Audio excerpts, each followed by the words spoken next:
പാർത്ഥസാരഥിരൂപേണ ശ്രാവയിത്വാ ശുഭാം ഗിരം പാർത്ഥസ്യാർത്തിഹരോ ദേവഃ കൃപാമൂർത്തിഃ സ പാതു നഃ.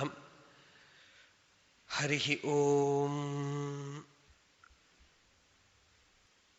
അഹിംസ, സത്യം, അക്രോധഃ, ത്യാഗഃ, ശാന്തിഃ, അപൈശുനം. ഇന്നലെ ഭഗവാൻ ആത്മജ്ഞാനത്തിന് മുന്നോടിയായി ചിത്തശുദ്ധിയെ കുറിക്കുന്ന ലക്ഷണങ്ങളായ ദൈവീ സമ്പത്തിനെ പറഞ്ഞു വരുന്നതിനിടയിൽ അഹിംസ, സത്യം, ആർജവം ഇതൊക്കെ പറഞ്ഞു.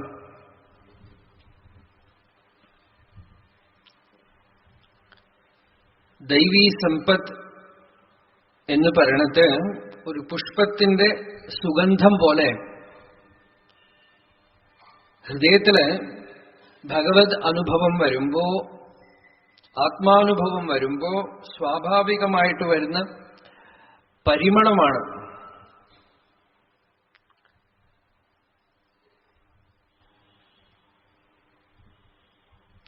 ഇതൊക്കെ തന്നെ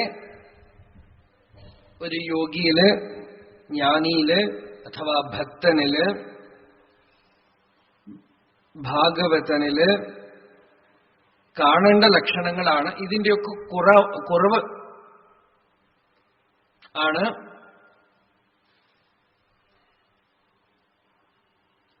അധ്യാത്മമായിട്ടുള്ള കുറവ് എന്ന് പറയണത്. ആളുകള്, സാധകന്മാർ പലപ്പോഴും എനിക്ക് അധ്യാത്മമായിട്ട് പുരോഗമിക്കാൻ പറ്റണില്ല എന്ന് പറയുമ്പോൾ അർത്ഥാക്കണത് പൊതുവെ എനിക്ക് ധ്യാനിക്കാൻ പറ്റണില്ല, അല്ലെങ്കിൽ ധ്യാനിച്ചാൽ എനിക്കൊരു പ്രകാശമൊന്നും കാണാനില്ല. ചിലരെവിടെയെങ്കിലും പഠിച്ചിട്ടുണ്ടാവും, ധ്യാനിച്ചു കഴിഞ്ഞാൽ മണിയടിക്കുന്ന ശബ്ദം കേൾക്കും, അല്ലെങ്കിൽ കുണ്ടലിനി ചലിക്കും എന്നൊക്കെ. അതൊന്നും സംഭവിക്കണില്ല. ഇതിനൊക്കെയാണ് പ്രാധാന്യം കൊടുക്കുന്നത്. ഭഗവാൻ ഇത്തരത്തിലുള്ള കാര്യമൊന്നും പറയാത്ത ഗീതയില് ഭഗവാൻ പറഞ്ഞു, ഈ അഭയം, സത്വസംശുദ്ധി, ഈ ലക്ഷണങ്ങളൊക്കെ നിങ്ങൾ നോക്കാം. ബാക്കിയൊക്കെ ഉണ്ടോ ഇല്ലയോ എന്നുള്ളതൊന്നും നിങ്ങൾ നോക്കണ്ട. ബാക്കിയൊക്കെ നിങ്ങൾ you are seeking some kind of personal benefit so that you can gloat over it. എനിക്ക് ഞാൻ ധ്യാനിച്ചു, ഒരു പ്രകാശം കണ്ടു, പറഞ്ഞുകൊണ്ടിരുന്ന ഒരു സുഖം, അല്ലെങ്കിൽ കുണ്ടലിനി ശക്തി പ്രവഹിക്കുന്നത് കണ്ടു. ഇതൊക്കെ ലോകത്തിലൊരു അച്ചീവ്മെന്റ് പോലെ തന്നെ അധ്യാത്മത്തിൽ നമ്മൾ എന്തെങ്കിലുമൊക്കെ നേടിയെടുക്കാൻ ശ്രമിക്കുകയാണ്.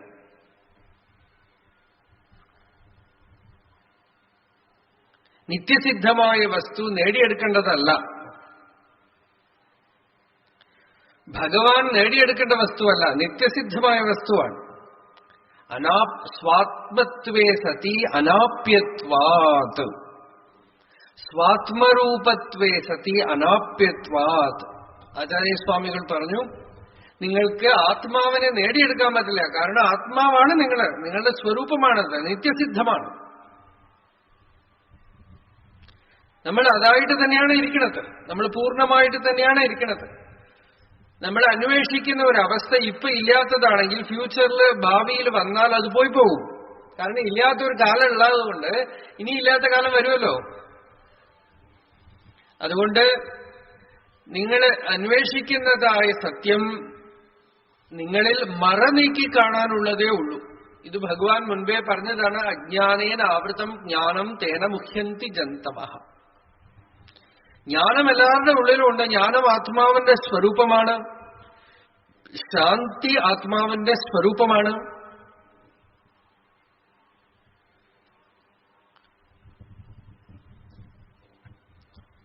ആ ശാന്തി എന്തേ അറിയാത്തത്? മനസ്സ് പ്രവർത്തിക്കുന്നത് കൊണ്ട് അറിയണില്ല, അഥവാ മനസ്സിന്റെ പ്രവൃത്തിക്ക് പ്രാമുഖ്യം കൊടുക്കുന്നത് കൊണ്ട് അറിയണില്ല. മേഘം സൂര്യനെ മറച്ചു എന്ന് പറയണു. മേഘം ഉണ്ടെന്നുള്ളത് പോലെ അറിയണത് സൂര്യന്റെ വെളിച്ചം കൊണ്ടാണ്. അതുപോലെ എനിക്ക് ഒന്നും അറിയണില്ല എന്ന് പറയണത് തന്നെ അറിവാണല്ലോ. എല്ലാത്തിനും മേലെ നമുക്ക് നമ്മളുടെ അസ്തിത്വം, നിലനിൽപ്പിന്റെ അനുഭവം ഉണ്ടല്ലോ. ആ നിലനിൽപ്പിന്റെ അനുഭവം, ഞാൻ ഉണ്ടെന്നുള്ള ഉണർവ്, അത് തന്നെ സുഖസ്വരൂപമാണ്, ആനന്ദമാണ്, ശാന്തിയാണ്. വേദാന്തം എന്ന് പറഞ്ഞാൽ എവിടെ അവസാനിക്കും? ഇപ്പോ ഒരു സയന്റിഫിക് റിസർച്ച്, അതിന്റെ ശാസ്ത്രീയമായ ഒരു ഗവേഷണം, ഒരു അന്വേഷണം പറഞ്ഞാൽ മതി. ഈ ഗവേഷണം എന്നുള്ള വാക്ക് വേണമെന്നില്ല. ഗവേഷണം എന്ന് വെച്ചാൽ സ്ഥൂലാർത്ഥം പശുവിനെ തെരയാന്നാണ്. പഴയ കാലത്തൊക്കെ എല്ലാ വീട്ടുകാരും നേരം വെളിച്ചായ പശുവിനെ തെരഞ്ഞുകൊണ്ട് നടക്കും. അതെന്ന് വന്നതായിരിക്കാം. അല്ലെങ്കിൽ ഗോഹോ എന്നുള്ള വാക്കിന് ജ്ഞാനം എന്നും അർത്ഥമുണ്ട്, ഇല്ലാന്നില്ല. അപ്പോ ജ്ഞാനത്തിന് ആയിട്ടുള്ള അന്വേഷണം എന്നും ആവാം. എന്തായാലും ശാസ്ത്രീയമായ അന്വേഷണങ്ങളൊക്കെ തന്നെ പുറമേക്ക് എന്തെങ്കിലും ഒന്ന് കണ്ടെത്തിയിട്ട് നമ്മളെ സ്പർശിക്കാതെ തന്നെ നിന്നു പോകണം. ഇപ്പൊ ഭൂമി ഉരുണ്ടതാണെന്ന് അറിഞ്ഞതുകൊണ്ട് ഒരു ചിത്തവൃത്തി ബുദ്ധിയിൽ ഉണ്ടായി എന്നല്ലാതെ ഭൂമി പരന്നതാണെന്ന് കരുതിയിരുന്നവരെക്കാളും നമ്മൾ ത്യാഗമോ ശാന്തിയോ സത്യമോ ഉള്ളവരായിട്ട് മാറിയോ? അഥവാ നമുക്കൊരു സന്തോഷമോ നിറവോ, ആ ഭൂമി ഉരുണ്ടതെന്ന് അറിഞ്ഞത് മുതൽ ഞാൻ കൃതകൃത്യനായി, ഇനി എനിക്കൊന്നും അറിയാനില്ല എന്നുണ്ടോ? അല്ലേ? ആ അറിവൊന്നും തന്നില്ല. അപ്പോ ഏതറിവാണോ അറിയുന്നവനിൽ പ്രഭാവം ഉണ്ടാക്കുന്നത്, ആ അറിവ് കൊണ്ടേ പ്രയോജനമുള്ളൂ. അറിവ് അറിയുന്നവനിൽ ഒരു പ്രഭാവവും ഇല്ലാതിരിക്കുന്നവരെ ആ objective knowledge is useless spiritually. ആ ആധ്യാത്മികമായിട്ട് പ്രയോജനമില്ല. ലൗകികം പ്രയോജനം ഉണ്ടാവും,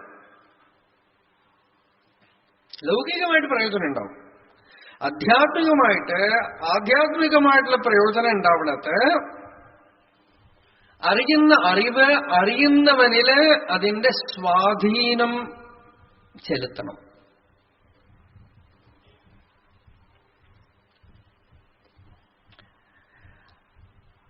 എങ്ങനെ ചെലുത്തണം? അതാണ് തൈത്തിരീയോപനിഷത്തിൽ അന്വേഷിച്ച് ഭൃഗു പോയി. അന്നം ബ്രഹ്മേ ദിവ്യജാനാത്, പ്രാണോ ബ്രഹ്മേ ദിവ്യജാനാത്, മനോ ബ്രഹ്മേ ദിവ്യജാനാത്, വിജ്ഞാനം ബ്രഹ്മേ ദിവ്യജാനാത്. ബ്രഹ്മം എന്താണ്? അന്വേഷിച്ച് പോയി തൃപ്തിയാവുന്നില്ല, തിരിച്ചുപോയി തപസ്സുകൊണ്ട് അന്വേഷിച്ചു വരുന്നു. ആനന്ദോ ബ്രഹ്മേ ദിവ്യജാനാത്, ആനന്ദാദ്യേവ ഖൽവിമാനി ഭൂതാനി ജായന്തെ, ആനന്ദേന ജാതാനി ജീവന്തി, ആനന്ദം പ്രയന്ത്യഭിസംവിശന്തി, സൈഷാ ഭാർഗവീ വാരുണീ വിദ്യാ പരമേ വ്യോമൻ പ്രതിഷ്ഠിത, യ ഏവം വേദ പ്രതിഷ്ഠതി, അന്നവാനന്നാദോ ഭവതി, മഹാൻ ഭവതി പ്രജയാ പശുഭിർബ്രഹ്മവത്യസേന, മഹാൻ കീർത്യാ. ആ അറിവ് ഒരു ഫുൾ സ്റ്റോപ്പാണ്. ആനന്ദോ ബ്രഹ്മേ ദിവ്യജാനാത്, ആനന്ദം സുഖം ത്വേവ വിജിജ്ഞാസിതവ്യ. ആനന്ദം വന്നതോടുകൂടെ നിറഞ്ഞു. സൈഷാ ഭാർഗവീ വാരുണീ വിദ്യ. ആ വിദ്യ അവിടെ അവസാനിച്ചു. Knowledge comes to an end. അറിവിന്റെ അവസാനമാണ് വേദ അന്തം. അറിവ് അവസാനിക്കൂ? അറിവ് അറിയുന്നവനിൽ അവസാനിച്ചു. വിജ്ഞാതാവിലെ വിജ്ഞാനം അവസാനിച്ചു. പൂർണ്ണമായി ശാന്തി വന്നു കഴിഞ്ഞാൽ പിന്നെ എന്തെങ്കിലും അന്വേഷിക്കൂ? ശാന്തി വന്നു കഴിഞ്ഞാൽ പിന്നെ അലച്ചലോ ഒന്നും ഉണ്ടാവില്ല. നമ്മൾ അലയുന്നുണ്ടെങ്കിൽ ഇനിയും ശാന്തി വന്നിട്ടില്ല എന്നാണ് അർത്ഥം. ലോകത്തിൽ എന്തെങ്കിലും ചെയ്യണമെന്ന് തോന്നുന്നുണ്ടെങ്കിൽ ശാന്തി വന്നിട്ടില്ല എന്നാണ് അർത്ഥം. പുതിയതായിട്ട് എന്തെങ്കിലും അറിയാനുണ്ടെന്ന് തോന്നുന്നുണ്ടെങ്കിൽ ശാന്തി വന്നിട്ടില്ല. ഉപേക്ഷിക്കാൻ വല്ലതുണ്ടെന്ന് തോന്നുന്നുണ്ടെങ്കിൽ ശാന്തി വന്നിട്ടില്ല. ജിഹാസ, ജിജ്ഞാസ, പ്രേപ്സ, ചികീർഷ, ഇതൊക്കെ ദോഷാണെന്നാണ്. ഉള്ളില് ശാന്തി വന്നാല് ആ ശാന്തി ആ പൂർണ്ണത്വം, ആത്മാവിന്റെ സ്വരൂപം, അത് ഒരു വൈകല്യങ്ങളെയും തന്നിൽ ഇരുത്താൻ സമ്മതിക്കില്ല. ഈ വൈകല്യത്തിന് പേരാണ് മനസ്സേ. മനസ്സെന്ന് പറഞ്ഞൊരു സാധനമല്ല, ഒരു അപശ്രുതി, ഒരു താളം പഴച്ച ഏർപ്പാട്. അതിനാണ് മനസ്സ് എന്ന് പേര്. ഒക്കെ പെർഫെക്റ്റ് ഓർഡറിലായാൽ മനസ്സില്ല. ശാന്തിയില് എന്തെങ്കിലും കോപം വരുന്നു, ഹിംസിക്കണം എന്ന് തോന്നണു, ഭയം ഉണ്ടാവണു, വെറുപ്പുണ്ടാവണു, പോരാൻ തോന്നും, ഇതിനൊക്കെ പേരാണ് മനസ്സ്. തത്ര സഞ്ജായതേ മനഃ. മനസ്സ് എപ്പോഴാണ് ഉണ്ടാവുന്നത്? ഒരു കുറവ് വന്നാൽ. മൈൻഡ് എന്നുള്ളതിന് ഡെഫിനിഷൻ പല ലക്ഷണങ്ങളുണ്ട്. ശാസ്ത്രകാരന്മാർ ഓരോരുത്തരും ഓരോ വിധത്തിൽ പറയുന്നുണ്ട്. മനസ്സെന്താണ് എന്ന് വെച്ചാൽ സങ്കല്പ വികല്പാത്മകം മനഃ. ഒരു വ്യുത്പത്തി. വേറെ ഒരാൾ പറഞ്ഞു ചിത്തവൃത്തികളാണ് മനസ്സ്. രമണ ഭഗവാൻ പറഞ്ഞു വൃത്തയോ മനഃ. വേറെ ഒരു സ്ഥലത്ത് രമണ ഭഗവാൻ തന്നെ പറഞ്ഞു പരിമിതിയാണ് മനസ്സ്. ആത്മാവിനെ പരിച്ഛിന്നപ്പെടുത്തുന്നതാണ് മനസ്സ്. That which limits, put limitation.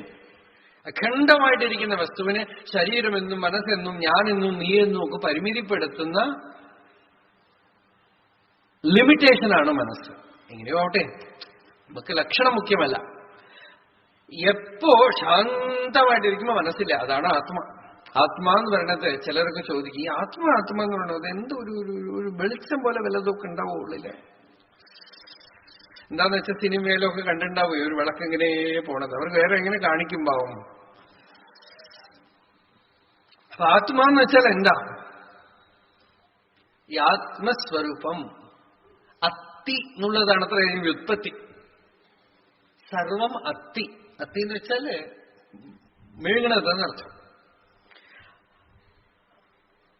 ആത്മാന്നുള്ളതിന്റെ ലക്ഷണം എന്താന്ന് വെച്ചാൽ വിഴുങ്ങുന്നവൻ എന്നർത്ഥം.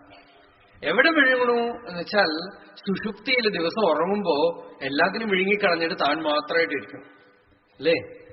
സുഖമായിട്ട് ഉറങ്ങുമ്പോ ഞാൻ, നീ, അവൻ, ശരീരം, ലോകം എല്ലാത്തിനും വിഴുങ്ങിക്കളഞ്ഞിട്ട് അറിയുന്നവൻ അറിയപ്പെടുന്ന വസ്തു എന്നുള്ള ഭേദമില്ലാതെ നിർവിശേഷമായിട്ടിരിക്കുന്നത് കൊണ്ട് ഏഷ ആത്മാ.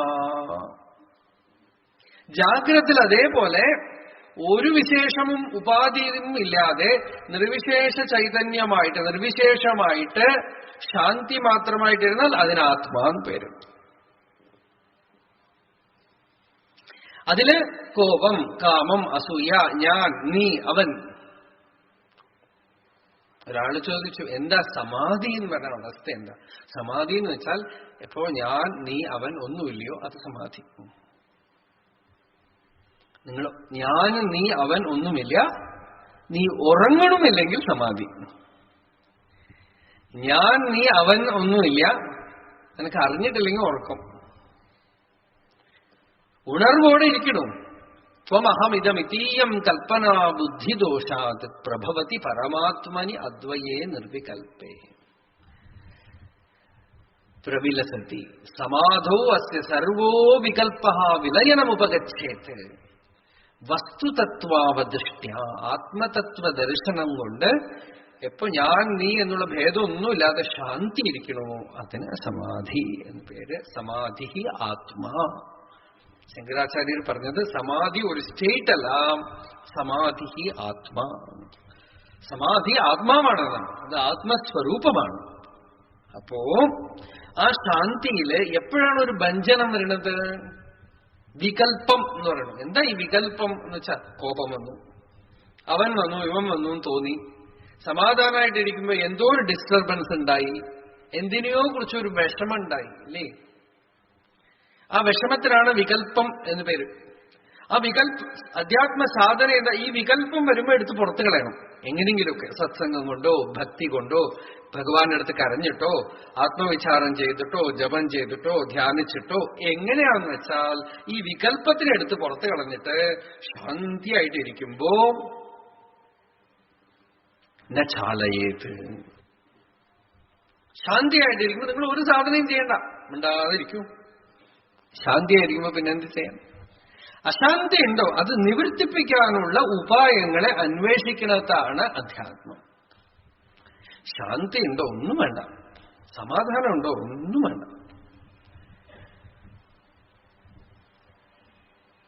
ശാന്തി സമൃദ്ധമൃതം ഇതി പ്രാചീന യോഗ്യോപാസ്മ.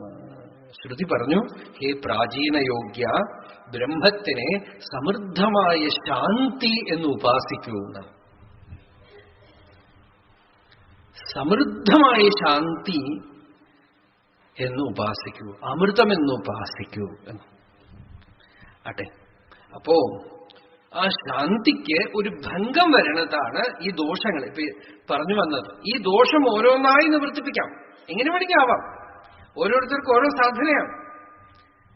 ഭഗവാൻ നേരെ ഒരു സാധന പറഞ്ഞു, ആത്മസംസ്ഥം മനഃകൃത്വ ന കിഞ്ചിതപി ചിന്തയേത്.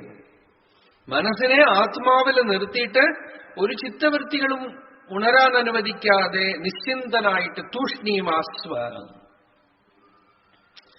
പറ്റണില്ല. അപ്പൊ ശരി, വ്യവഹാരത്തില് ജാഗ്രതയോടുകൂടെ ഇരിക്കാം.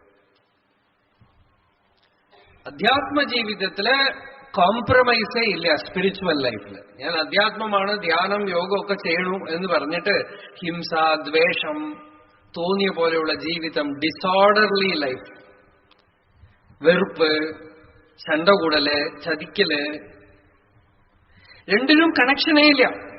ഒരു വശത്ത് ധ്യാനിക്കും, ഇതൊക്കെ ചെയ്യും, മറ്റൊരു വശത്ത് പറ്റിക്കും, അസൂയ മൂത്തിട്ട് വലതുമൊക്കെ ചെയ്യും, ദ്വേഷിക്കും, വെറുക്കും, കിട്ടിയതൊക്കെ തിന്നും, എഴഞ്ഞു നടക്കുന്നതിൽ ട്രെയിനും പറക്കണതിൽ പ്ലെയിനും ഒഴിച്ചെല്ലാം തിന്നുന്നതാണ്.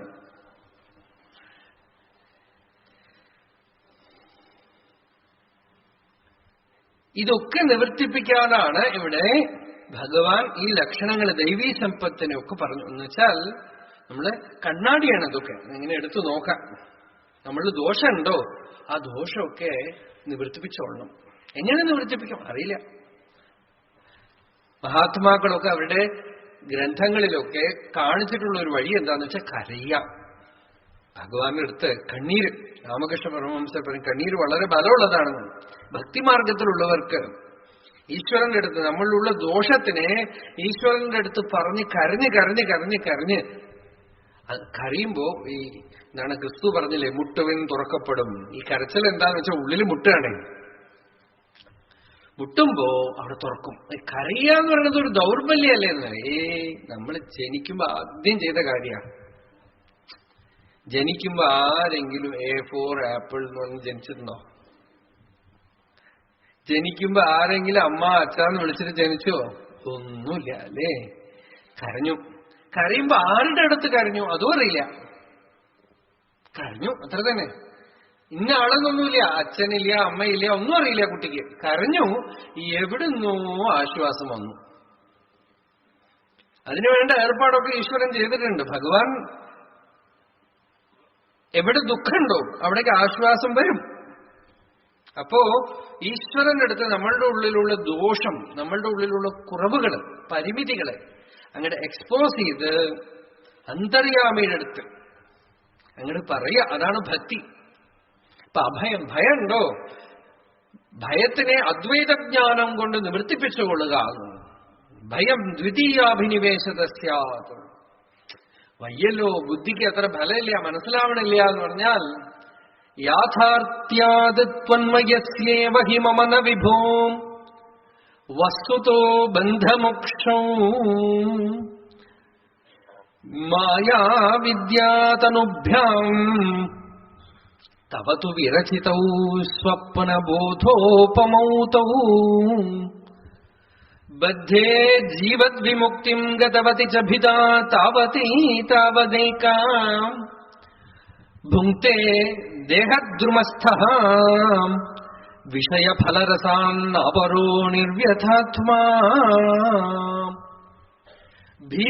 ഭീതിർനാമദ്വിതീയാത് ഭവതി നനു മനഃ കൽപ്പിതം ച ദ്വിതീയം തേനൈക്യഭ്യാസശീലോ ഹൃദയമിഹ യഥാശക്തി ബുദ്ധ്യാ നിരുന്ധ്യാം മായാവിദ്ധേതു തസ്മിൻ പുനരപി ന തഥാ ഭാതി മായാധിനാഥം തം ത്വാം ഭക്ത്യാ മഹത്യാ സതതമനുഭജന്നേവ ഭീതിം വിജഹ്യാം. ജ്ഞാനം കൊണ്ട് നിവർത്തിപ്പിക്കാൻ ആർക്ക് സാധിക്കില്ലയോ അവർക്കുള്ള വഴിയാണ് ഭഗവാന്റെ അടുത്ത് കരഞ്ഞ് കരഞ്ഞ് കരഞ്ഞ് പ്രാർത്ഥിച്ച് ആ ഭയം അങ്ങോട്ട് നിവർത്തിപ്പിച്ചു കൊള്ളാം എന്നാണ്. ഈശ്വരന്റെ അഭയത്തിനെ ആവാഹനം ചെയ്തെടുക്കാന്ന്. അങ്ങനെ ഭയത്തിനെ നിവർത്തിപ്പിച്ചോളാം. ഭക്തനും ഭയമില്ല, ജ്ഞാനിക്കും ഭയമില്ല. ഭക്തന് അജ്ഞാനമൊന്നുമില്ല, ജ്ഞാനിക്കും അജ്ഞാനമല്ല. ജ്ഞാനിക്ക് രണ്ടാമതൊരു പൊരുളില്ല, അജ്ഞാനമില്ല. ഭക്തന് ഭഗവാനുണ്ട് എന്നുള്ള ധൈര്യമാണ്. അഞ്ചുപതി യാതൊന്നുമില്ല. അപ്പർ സ്വാമികൾ പറഞ്ഞു, ഭയമൊന്നുമില്ല. അഞ്ചവരുവത്തുമില്ല. കത്തുണை പൂട്ടിയോർ കടലിനുൾപ്പാച്ചനും നത്തുണയാവത് നമശിവായവേ. കല്ല് കെട്ടിയിട്ട് കടലെടുത്തിട്ടാലും ഞാൻ പഞ്ചാക്ഷരത്തിനെ ആശ്രയിച്ചുകൊണ്ടിരിക്കുകയാണ്. ജ്ഞാനസംബന്ധർ പറഞ്ഞു, ശനിയോ രാഹുവോ കേതുവോ എവിടെ വേണമെങ്കിൽ നിൽക്കട്ടെ, എനിക്കൊരു കുഴപ്പമില്ല. വേയൊരു തോഴി പങ്കൻ വിടമുണ്ട കണ്ടൻ மிக நல்ல வீணை தடவி மாசரு திங்கள் கங்கை முடிமேல் அணிந்து என் உளமே புகுந்த அதனால் ஞாயிறு திங்கள் செவ்வாய் புதன் வியாழம் வெள்ளி சனி பாம்பிரண்டுமுடனே ஆசரு நல்ல நல்ல அவை நல்ல நல்ல അടിയാരവർക്കു മികവേ. നവഗ്രഹങ്ങൾ എവിടെ വേണമെങ്കിലും നിൽക്കട്ടെ, ഒക്കെ നല്ലതാണെന്നാണ്. എന്താന്ന് വെച്ചാൽ ഹൃദയത്തിൽ ഭഗവാൻ ഇരിക്കണു. ഇനിയിപ്പോ ശനി എവിടെ നിന്നാൽ എന്ത് വേണം, രാഹു എവിടെ നിന്നാൽ എന്ത് വേണം, എന്ത് വിഷമം വേണമെങ്കിലും എന്ത് വേണമെങ്കിൽ ചെയ്തോട്ടെ. ഹൃദയത്തില് അതും ഈ ഭഗവാൻ എങ്ങനെ ഇരിക്കണം എന്ന് വെച്ചാൽ വീണ വായിച്ചുകൊണ്ടിരിക്കണം അത്രേ. മിക നല്ല വീണൈ തടവി.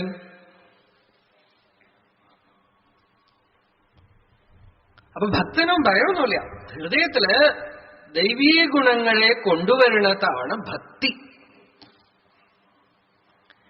അതിന് കുറവ് വരുമ്പോ നമ്മളുടെ ഈഗോവിനെ, അഹങ്കാരത്തിന്റെ പരിമിതികളെ അറിഞ്ഞ് കണ്ണീര് വിടുന്നത് ഭക്തി. നമ്മളുടെ സ്വസ്വരൂപത്തിന്റെ വൈഭവത്തിനെ അറിഞ്ഞ് അടങ്ങിയിരിക്കുന്നത് ജ്ഞാനം. ഈ അഹങ്കാരത്തിന്റെ വൈഭവത്തിനെ അറിഞ്ഞിട്ട് പെരുമപ്പെടാനൊന്നുമില്ല. സ്വരൂപത്തിനെ അറിഞ്ഞ് ആ വൈഭവത്തില് അഭിമാനം സ്വസ്വരൂപത്തിലാണെങ്കിൽ അവിടെയും പോയി, ഭയം പോയി. അഭിമാന അഹന്തയിലാണെങ്കിൽ അതിന്റെ കുറവുകൾ, അതിന്റെ പരിമിതികൾ, അതിന്റെ ദോഷങ്ങൾ. അതുകൊണ്ടാണ് ജ്ഞാനികൾ തന്നെ രണ്ടും കാണിക്കണം, അല്ലേ? ഞാൻ ബ്രഹ്മമാണെന്ന് അറിഞ്ഞ ആൾക്ക് അവിടെ ഭയമില്ല. ഭയസ്യ ലേശഗന്ധോപിന വിദ്യതേ ബ്രഹ്മവിധി എന്ന് ആചാര്യസ്വാമികൾ എടുത്ത് പറയും. ഭയത്തിന്റെ ഒരു ചെറിയ ഗന്ധം പോലും ബ്രഹ്മജ്ഞാനിയിലില്ല. വേറെ ഒരു സ്ഥലത്ത് ശിവാനന്ദ ലഹരിയിൽ ആചാര്യസ്വാമികൾ പറയണു, ഭഗവാനെ ഞാൻ ദീനനാണ്. പ്രഭുസ്ത്വം ദീനാനാം ഖലു പരമബന്ധു പശുപതേ പ്രമുഖ്യോഹം തേഷാമപി കിമുത ബന്ധുത്വമനയോ ത്വയൈവ ക്ഷന്തവ്യാഃ ശിവമദപരാധാശ്ച സകലാഃ പ്രയത്നാത് കർത്തവ്യം മദവനമിയം ബന്ധുസരണി. റിസർച്ച് ചെയ്യുന്ന ആളുകൾ പറയും, ഈ ശങ്കരാചാര്യർ ഇത് എഴുതിയിരിക്കാൻ പറ്റില്ല. എന്താന്ന് വെച്ചാൽ ശങ്കരാചാര്യരാണ് പറയുന്നത് ജ്ഞാനിയിൽ ദീനഭാവമേ ഇല്ല, ഇവിടെ ദീനനായിട്ടിരിക്കും. നമ്മുടെ ഭഗവാൻ പൂർണ്ണജ്ഞാനിയായ ഭഗവാൻ അക്ഷരമണമാലയിൽ എൻപോലും ദീനരെ ഇൻപുറ കാത്തിനി എന്നാളും വാഴ്ന്തരുൾ അരുണാചല. അഭിമാനത്തിന്റെ തലത്തില് വളരെ വളരെ വിനയം, അടക്കമാണ് അവിടെ ശോഭനം. സ്വരൂപത്തില് പൂർണ്ണത്വമാണ്. നകഞ്ചന നമിതുമിച്ഛതി. ആചാര്യസ്വാമികളുടെ അടുത്ത് പറയണു, ഞാൻ ഈ ആരെയും നമസ്കരിക്കാറില്ല എന്ന്. നമസ്കരിക്കാറില്ല എന്നല്ല, അനുഗ്രഹിക്കാറുമില്ല. കാരണം അന്യം ഉണ്ടായിരുന്നാലല്ലേ. നിസ്തുതി നിർനമസ്കാര നിസ്വധാകാരയേവ. തന്നിൽ നിന്ന് അന്യമൊന്നും കാണുന്നില്ല. അപ്പോ ആ സ്ഥിതിയിലും അതെ, ഭക്തന്റെ സ്ഥിതിയിലും അതെ, അഭിമാന ലേശം പോലുമില്ല. ആ ഒരു നിറവ്, ഒരു പൂർണ്ണത്വം. ആ പൂർണ്ണത്വം വന്നാൽ മനസ്സില്ല. ആ പൂർണ്ണത്വത്തിൽ ഒരു വൈകല്യമാണ് മനസ്സ്, ഒരു ദോഷം. അതിലെ കോപം വരുന്നു, ക്രോധം, അല്ലേ, ഭയങ്കരമായ സാധനം. ദ്വേഷാണ് ക്രോധം. ഇപ്പോ ഈ വേറൊരു നായ കാണുമ്പോ ഇങ്ങനെ ഒരു ഉറുമലുണ്ടാവില്ലേ, അതുപോലെ ചിലർക്ക് കാണാം അവരുടെ പ്രസൻസിൽ തന്നെ അങ്ങോട്ട് ഇറിറ്റേഷൻ, ദ്വേഷം, വെറുപ്പ്. സൈക്കിക് പ്ലെയിനിൽ ഇരിക്കുമ്പോ ഈ വികാരങ്ങളൊക്കെ വളരെ വളരെ വളരെ ബാധിക്കും. ക്രോധം സ്വാർത്ഥതയില്ലാതെ ഈശ്വരനിലെ സംഹാരഭാവത്തിൽ വരണുണ്ട്. അത് തന്നെ നമ്മളിൽ സ്വാർത്ഥതയാവുമ്പോ വലിയൊരു ദോഷമായിട്ട് തീരുന്നു ക്രോധം. ക്രോധ ശാന്തി ഉണ്ടാവില്ല ഉള്ളിൽ. ത്രിവിധം നരകസ്യേദം ദ്വാരം നാശനമാത്മനഃ കാമഃ ക്രോധഃ തഥാ ലോഭഃ തസ്മാത് ഏതത് ത്രയം ത്യജേത്. നരകത്തിന്റെ ഉള്ള 3 ഗേറ്റ് എന്നാണ്. കാമഃ ക്രോധഃ തഥാ ലോഭഃ. അതിൽ ഈ ക്രോധം സമാധാനമായിട്ടിരിക്കാൻ പറ്റുമോ? ആരുടെ അടുത്തെങ്കിലും ദേഷ്യം വന്നാൽ അല്ലേ? ചിലർക്ക് ഈ പേപ്പറൊക്കെ വായിച്ചിട്ട് ഗവൺമെന്റിന്റെ അടുത്ത് ദേഷ്യം. എന്ത് ചെയ്യാൻ പറ്റും? അമേരിക്കൻ പ്രസിഡന്റിന്റെ അടുത്ത് കേരളത്തിലിരുന്ന് പാലക്കാട്ടിലിരുന്ന് ദേഷ്യപ്പെട്ടിട്ട് അയാൾക്ക് അറിയേയില്ല. ഇയാളിവിടെ വെറുത്തോണ്ടേയിരിക്കുക. ആരെങ്കിലും ഒരാൾ വെറുക്കാൻ കിട്ടണം അല്ലേ? ഇപ്പൊ സിനിമ കണ്ടു കഴിഞ്ഞാൽ ആ സിനിമയിലുള്ള വില്ലനെ വെറുക്കുക. അയാൾക്കറിയോ? ഒരാള് ഐഡന്റിഫൈ ചെയ്തിട്ട് വളരെയധികം ഐഡന്റിഫൈ ചെയ്യും. അപ്പൊ സിനിമ കാണാൻ പോയിട്ട് ഈ വില്ലനെ ഒന്നും ചെയ്യാൻ പറ്റാത്തത് കൊണ്ട് മുമ്പിലിരിക്കുന്ന ആളെ പിടിച്ച് അടിച്ചു. അതേപോലെ വേറൊരു സംഭവം എന്താന്ന് വെച്ചാൽ, നാടകത്തില് മഹാഭാരതം കൗരവ നാടകത്തില് ദുശാസനൻ ദ്രൗപദിയുടെ വസ്ത്രാപഹരണം, സിനിമയാണെങ്കിൽ ഒന്നും ചെയ്യാൻ പറ്റില്ല. അപ്പോ ഈ പാണ്ഡവനൊക്കെ നോക്കിയിരിക്കുന്നത് കണ്ടിട്ട് സഹിക്കാതെ ഒരു വിദ്വാൻ സ്റ്റേജിലേക്ക് ചാടി കയറിയിട്ട് ദുശാസനനെ ഇട്ടിട്ട് അടിയുടെ പൊടിപൂരം. ഐഡന്റിഫിക്കേഷനാണ്. കഥാപാത്രങ്ങളോടൊക്കെ ചിലപ്പോൾ ദേഷ്യം വരും അല്ലേ? ചിലർക്ക് ധർമ്മം അതില്ലാതെ സ്വാർത്ഥമായിട്ടുള്ളൊരു ക്രോധം, ഒരു ദ്വേഷം ഉണ്ടല്ലോ, ആ ദ്വേഷം വന്നാൽ ആ മനസ്സിന് സമാധാനമേ ഉണ്ടാവില്ല, ശാന്തിയേ ഉണ്ടാവില്ല. സമാധാനമായിട്ടിരിക്കാനേ പറ്റില്ല. ക്രോധ അക്രോധ. ഭഗവാൻ പറഞ്ഞു, ഭക്തി വേണോ, നിങ്ങളുടെ ഉള്ളിൽ ശാന്തി വേണോ, ധ്യാനം എന്ന് പറഞ്ഞാൽ എന്താ? ഈ ക്രോധം ഉണ്ടോ ഇത് നിവർത്തിപ്പിക്കാം. ഭഗവാന്റെ നാമം ജപിക്കുമ്പോ ഇതിന് ഓപ്പോസിറ്റ് ആയിട്ടുള്ള ദോഷങ്ങൾ എന്തൊക്കെ ഉണ്ടോ അതൊക്കെ ഭഗവാനെടുത്ത് പറഞ്ഞ് നിവർത്തിപ്പിക്കാം. ക്രോധ ത്യാഗ. ത്യാഗേ നൈകേ അമൃതത്വമാനശു. സന്യാസം എന്ന് വെച്ചാൽ ത്യാഗമാണ്. ശരിക്കും ത്യാഗം എന്താന്ന് വെച്ചാൽ പ്രപഞ്ചത്തിനെ മുഴുവൻ ഭഗവത് സ്വരൂപമായിട്ട് കണ്ട ത്യാഗായി. ത്യാഗ പ്രപഞ്ചരൂപസ്യ ബ്രഹ്മാത്മത്വ അവലോകനാത് ത്യാഗോ ഹി മഹതാം പൂജ്യ സദ്യോ മോക്ഷമയോ വിദുഹു. ഇപ്പൊ തന്നെ മോക്ഷമാണ്. എങ്ങനെയാന്ന് വെച്ചാൽ പ്രപഞ്ചത്തിനെ മുഴുവൻ എപ്പോഴാണോ ബ്രഹ്മാത്മത്വ അവലോകനാത് ഭഗവത് സ്വരൂപമായി ബ്രഹ്മമായി കാണുന്നുവോ പ്രപഞ്ചം ത്യജിക്കപ്പെട്ടു. ഞാൻ എന്റെ ഇതൊക്കെ ത്യാഗം ചെയ്യപ്പെടുമ്പോ, ബാഹ്യത്യാഗമല്ല, ബാഹ്യത്യാഗം ചിലപ്പോഴൊക്കെ ചിലര് ഒരുമാതിരി അതിലൊരു അഭിമാനം ഉണ്ടാവും. ചില മഹാത്മാക്കൾക്ക് അങ്ങനത്തെ പറ്റൊക്കെ പറ്റിയിട്ടുണ്ട്. പട്ടണത്വസ്വാമികൾ, പട്ടണത്താർ മഹാപുരുഷൻ. മദ്രാസിന്റെ അടുത്ത് തിരുവൊற்றிയൂരിൽ പോയാൽ അദ്ദേഹത്തിന് സമാധിയുണ്ട്. പോയി കണ്ടിട്ട് വേണം. സമുദ്ര തീരത്തില് സമാധി എങ്ങനെയായെന്ന് വെച്ചാൽ കുട്ടികളുടെ കൂടെ ഇങ്ങനെ അവധൂതനായിട്ട് ഇങ്ങനെ കളിച്ച് കളിച്ച് സമയമായി അദ്ദേഹത്തിനറിയാം. അദ്ദേഹത്തിന് സമയമായി എന്നറിയാം. കയ്യിൽ അദ്ദേഹത്തിന്റെ പിക്ചർ കണ്ടു കഴിഞ്ഞാൽ ഒരു കരിമ്പുണ്ടാവും. ആ കരിമ്പ് മധുരിക്കാത്ത ഒരു തരം കരിമ്പാണ്. അത് ഏത് സ്ഥലത്തിലെത്തിയാൽ കടിച്ചാൽ മധുരിക്കുന്നുണ്ടോ അവിടെ അവസാനിക്കാറായി എന്നൊരു ഇൻറ്റ്യൂഷനാണ് അദ്ദേഹത്തിന്. എന്നുവെച്ചാൽ മധുരം ഉള്ളിൽ വരണേ, ആ മാധുര്യം. അപ്പൊ അവിടെ കുട്ടികളുടെ കൂടെ ഇങ്ങനെ സമുദ്രതീരത്തിൽ ഇങ്ങനെ കളിച്ചു കളിച്ചതാണ്. ഇപ്പൊ കുട്ടികൾക്കൊക്കെ എന്ത് ചെയ്യുന്ന വെച്ചാൽ കല്ലൊക്കെ എടുത്തുകൊണ്ട് വന്നാൽ മുട്ടായാക്കി കൊടുക്കും. എന്തൊക്കെ ഇങ്ങനെയൊക്കെ ചെറിയ ചെറിയ വിദ്യകളൊക്കെ ഇങ്ങനെ കളിച്ചു, കുട്ടികളുടെ അടുത്ത് കളിച്ചു. എന്നിട്ട് കൊട്ടയില് അദ്ദേഹം ഇരുന്ന് കഴിഞ്ഞാൽ കുട്ടികളെ കൊട്ട കൊണ്ട് മൂടി വയ്ക്കും. എന്നിട്ട് കുറച്ച് കഴിഞ്ഞ് കൊട്ട തുറന്നു നോക്കിയാൽ ആളെ കാണില്ല, വേറൊരു സ്ഥലത്തുനിന്ന് വരും. ഇങ്ങനെ ഒരു 2-3 പ്രാവശ്യം ചെയ്തു. അത് കഴിഞ്ഞ് അവസാനം കൊട്ടയെന്ന് മൂടി വെച്ചു. കൊട്ട എടുത്തു നോക്കിയപ്പോ അവിടെ ശിവലിംഗമേ ഉണ്ടായിരുന്നുള്ളൂ അത്രേ. ഇങ്ങനെ സിദ്ധന്മാർക്ക് സാധ്യമല്ലാത്തതൊന്നുമില്ല. ഇതാണ് കഥ.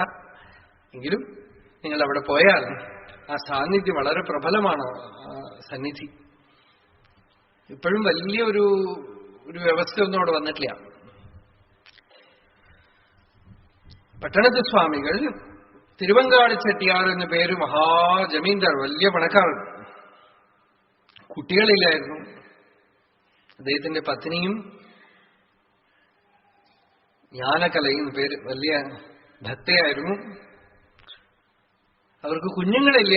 ഒരുപാട് പ്രാർത്ഥിച്ചു, പല സ്ഥലത്തും പോയി പ്രാർത്ഥനയൊക്കെ ചെയ്തു. എടുത്താ തീരാത്ത സ്വത്ത്, ഒരു സന്താനമില്ല. അങ്ങനെ ചെന്നിട്ടാണ് ഭഗവാനെ പ്രാർത്ഥിച്ചതിന്റെ ഫലമായിട്ട് സ്വപ്നത്തില് ശിവൻ വന്ന് പറഞ്ഞു അത്രേ, ഒരു ഗ്രാമത്തിലെ ഒരാൾക്ക് ഒരു കുട്ടിയുണ്ട്, ഒരു ദരിദ്ര ബ്രാഹ്മണൻ. അയാൾക്ക് ആ കുട്ടിയുടെ വെയിറ്റ്, ഈക്വൽ വെയിറ്റിന് സ്വർണം കൊടുത്തിട്ട് വാങ്ങിച്ചോണ്ട് വന്നോളാന്ന് പറഞ്ഞു അത്രേ. എന്നുവെച്ചാൽ അത്ര സ്വത്തുണ്ടേ. അത്രയും സ്വർണം കൊടുത്ത് ആ കുട്ടിയെ വാങ്ങിച്ചോണ്ട് വന്നു. മരുതവാണൻ എന്ന് പേര് വെച്ചു കുട്ടിക്ക്. ആ കുട്ടി പട്ടണത്ത് സ്വാമികളുടെ പാട്ടിൽ തന്നെ വരുന്നത്, ഈശ്വരൻ തന്നെ എന്നെ അനുഗ്രഹിക്കാനായിട്ട് പുത്രരൂപത്തിൽ വന്നു, കൂടെ വന്നു നിന്നു. പല സമയത്തും ആ കുട്ടിയുടെ ബുദ്ധി വൈഭവം വളരെ പ്രഭാവമുള്ളതായിരുന്നു. 16 വയസ്സായപ്പോൾ വ്യാപാരത്തിനായിട്ട്, ബിസിനസ്സിനായിട്ട് അയച്ചു. മറ്റു പല രാജ്യങ്ങളിൽ ചെട്ടിയാർമാരന്നൊക്കെ പല സ്ഥലത്തും പോയി വ്യാപാരം ചെയ്തിട്ടുണ്ട്. അങ്ങനെ വ്യാപാരത്തിന് പോയി ഇഷ്ടം പോലെ പണം സമ്പാദിച്ചു. ഈ കുട്ടി എന്ത് ചെയ്തു എന്ന് വെച്ചാൽ അവിടെ സമ്പാദിച്ച പണമൊക്കെ അവിടെ തന്നെ ദാനം ചെയ്ത് ബാക്കിയുള്ള വ്യാപാരികൾ പറയണമെന്നും കേൾക്കാതെ കുറെ ചാണക വരട്ടി മാത്രം വാങ്ങിച്ചോണ്ടുവന്നു. വരുന്ന വഴിയില് ഈ പല വ്യാപാരികളുടെ കപ്പലും മുങ്ങിപ്പോയി. ഇവരുടെ കപ്പലൊന്നും സേഫായിട്ട് തിരിച്ചെത്തി. ഇതിന്റെ ഇടയിൽ പട്ടണത്താരുടെ, ഈ തിരുവങ്കാട് ചെട്ടിയാരുടെ മനസ്സില് 2 സൈഡാണ്. ഒരു വശത്ത് മകനോടുള്ള ഭയങ്കര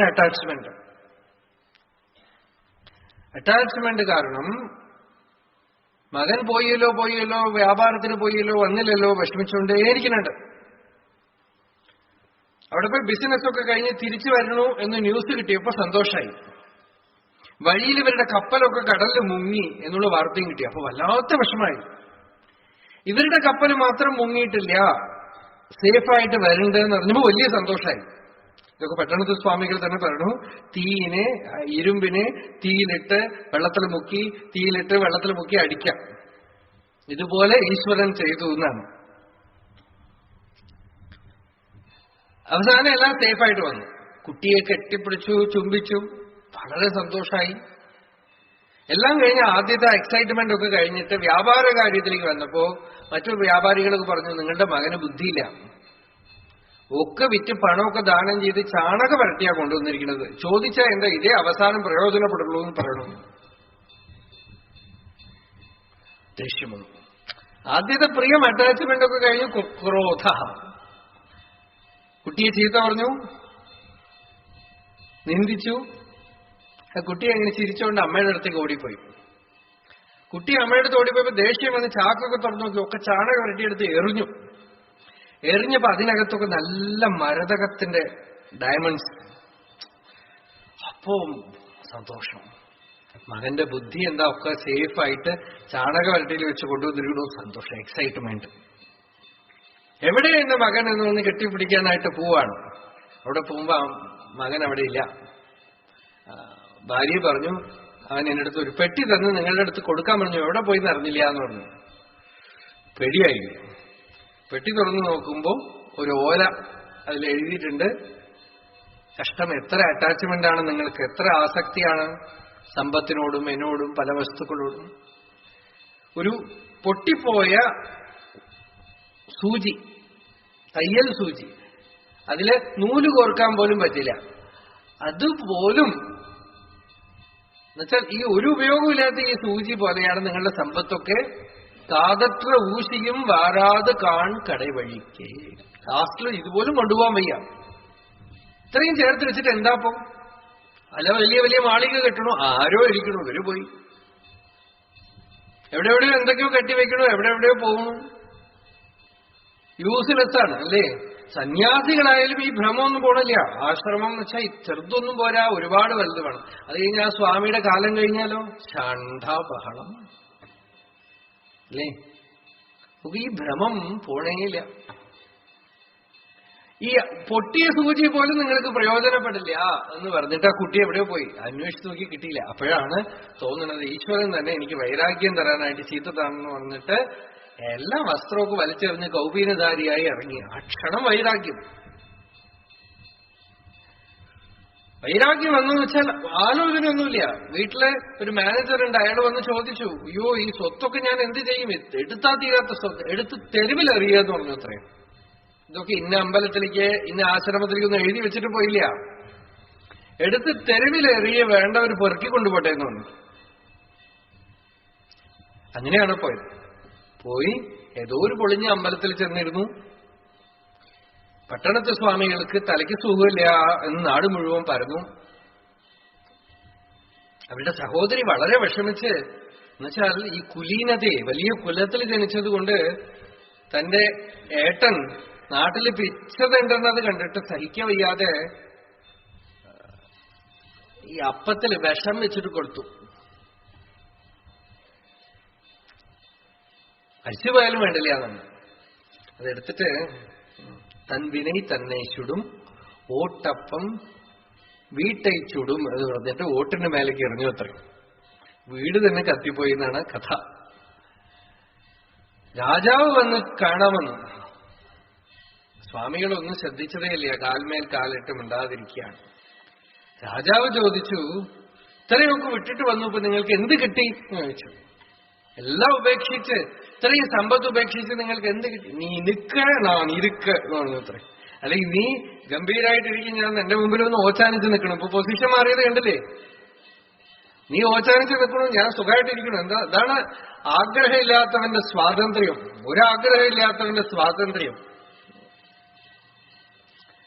ഇതൊക്കെ കഴിഞ്ഞ ഒരു ഇൻസിഡന്റ്. അതിനാണ് ഈ കഥയൊക്കെ ഇങ്ങനെ പറഞ്ഞു വന്നത്. പരമവൈരാഗ്യശാലി വരമ്പിൽ കിടക്കുകയാണ്, തലയ്ക്ക് കൈവച്ച് വരമ്പിൽ കിടക്കണം. ഇപ്പൊ രണ്ട് സ്ത്രീകൾ വെള്ളം എടുക്കാൻ പോവാണ്. അപ്പൊ ഈ സ്ത്രീകൾ രണ്ടുപേരും പരസ്പരം വർത്തമാനം പറയണു. കണ്ടു, പട്ടണത്ത് സ്വാമികളെ കണ്ടില്ലേ, എന്തൊരു വൈരാഗ്യം, മുഴുവനും സന്യസിച്ച് കിടക്കണൂതാ, സർവസംഘ പരിത്യാഗിയായിട്ട് കിടക്കണു. അപ്പൊ മറ്റേ സ്ത്രീ പറഞ്ഞു, ആ എല്ലാം സന്യസിച്ചു, എന്നാലും തലയ്ക്ക് ഉയരം വേണം, തലകണ ഇല്ലെങ്കിൽ ഒരു കൈ വെക്കണം എന്നുള്ളത് ഇനിയും പോയിട്ടില്ല എന്ന് പറഞ്ഞു. ഈ ആളുകളുടെ അടുത്തുനിന്ന് സർട്ടിഫിക്കറ്റ് കിട്ടുമോ? കിട്ടില്ല. തലയ്ക്ക് ഉയരം വേണം എന്നുള്ളത് ഇനിയും പോയിട്ടില്ല, തലയ്ക്ക് കൈ വെച്ച് കിടക്കണം എന്ന് കണ്ടില്ലേ വരമ്പത്ത്. ഇത് സ്വാമികളുടെ ചെവിയിൽ പോയി. ഓ, രാജരാജേശ്വരി പറയണു, കൈയെടുത്തു അത്രേ. കൈയെടുത്തിട്ട് കടന്നു. അപ്പൊ തിരിച്ചു വരുന്നു ഇവര്, വെള്ളം എടുത്തിട്ട് തിരിച്ചു വരുന്നു. കണ്ടില്ലേ, സമ്പൂർണ്ണ സന്യാസം. ഇപ്പൊ തലയ്ക്കും കൈ വെക്കാതെ കിടക്കണു. അതൊക്കെ ശരി, തലയ്ക്ക് കൈവയ്ക്കാതെ കിടക്കണു. എന്നാലും ഇപ്പൊ നമ്മളെ കുറിച്ച് മറ്റുള്ളവർ എന്ത് പറയണമെന്ന് ഇപ്പോഴും ചെവി ഓർത്തോണ്ടിരിക്കുന്നു.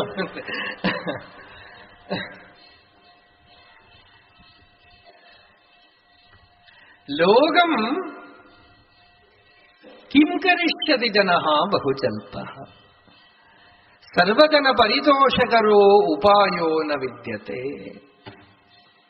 ലോകത്തിലെല്ലാരും നമ്മളെ കുറിച്ച് നല്ലത് പറയണമെന്ന് ധരിച്ച അങ്ങനെയൊന്നും നടക്കില്ല. നല്ലത് പറഞ്ഞു കഴിഞ്ഞാൽ ഈക്വലായിട്ട് ഇങ്ങോട്ട് പറയാനുണ്ടാവും. പത്രത്തിൽ വന്നു അതിൽ വന്നു ഈക്വലായിട്ട് ഇങ്ങോട്ട് പലതും പറയും. അപ്പോ ത്യാഗം, സർവസംഘ പരിത്യാഗ രൂപത്തിലുള്ള ത്യാഗം എവിടെയാ ഉള്ളത്? അഭിമാനത്തിന്റെ ത്യാഗമാണ്.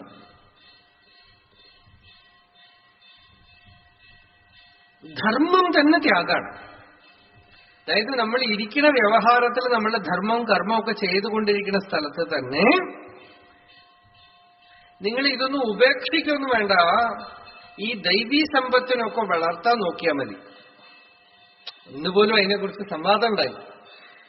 ബിസിനസ് ചെയ്യുമ്പോ കള്ളം പറയേണ്ടി വരണം എന്നാണ് ചിലരുടെയൊക്കെ ഓരോ വിഷമം. അപ്പോ ക്വസ്റ്റ്യൻ രണ്ടാണ്: ബിസിനസ് ഉപേക്ഷിക്കണോ, കള്ളം പറയണത് ഉപേക്ഷിക്കണോ? രണ്ടും ഉപേക്ഷിക്കണ്ട. ബിസിനസ് ചെയ്തോളാ, കള്ളം പറയാതിരിക്കുക, അതിൽ വരുന്ന നഷ്ടം സഹിച്ചോളാം. ഇതാണ് ത്യാഗം. ബിസിനസ് ഉപേക്ഷിച്ചാൽ ധർമ്മം വിട്ടു, കള്ളം പറഞ്ഞാലും ധർമ്മം വിട്ടു.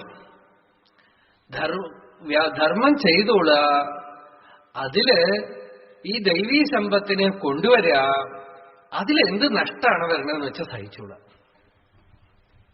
അത്രയും ചെയ്യാൻ പറ്റിയാൽ തന്നെ നിങ്ങളുടെ സാധനയായി, അധ്യാത്മ സാധനയായി.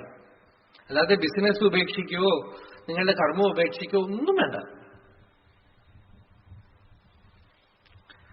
അതിന് വരുന്ന വിഷമങ്ങള്, ദുഃഖങ്ങള് സഹിക്കാമെങ്കിൽ സത്യം മുറുകെ പിടിച്ചിട്ട് അതുകൊണ്ട് വിഷമം വരികയാണെങ്കിൽ സഹിച്ചോളൂ. ഈ ദൈവീ സമ്പത്തിനെ പിടിക്കണമെങ്കിൽ തന്നെ പതുക്കെ തനിയെ വ്യവഹാരം കുറയും. നമ്മൾ വ്യവഹാരം കുറയ്ക്കോ ഉപേക്ഷിക്കോ ഒന്നും ആവശ്യമില്ല. നമ്മൾ ഇത് ധർമ്മം എന്ന് പറഞ്ഞാൽ എന്താ? ഇതാണ് ധർമ്മം. ഇപ്പൊ ഈ പറഞ്ഞ കാര്യങ്ങള്, ഈ ലിസ്റ്റാണ് ധർമ്മം. അഹിംസ, സത്വസംശുദ്ധി, ജ്ഞാനയോഗ വ്യവസ്ഥിതി, ദാനം, ദമശ്ച, യജ്ഞശ്ച, സ്വാധ്യായ, തപഃ, ആർജവം. ഇതാണ് ധർമ്മം. അഹിംസ, സത്യം, അക്രോധ, ത്യാഗ.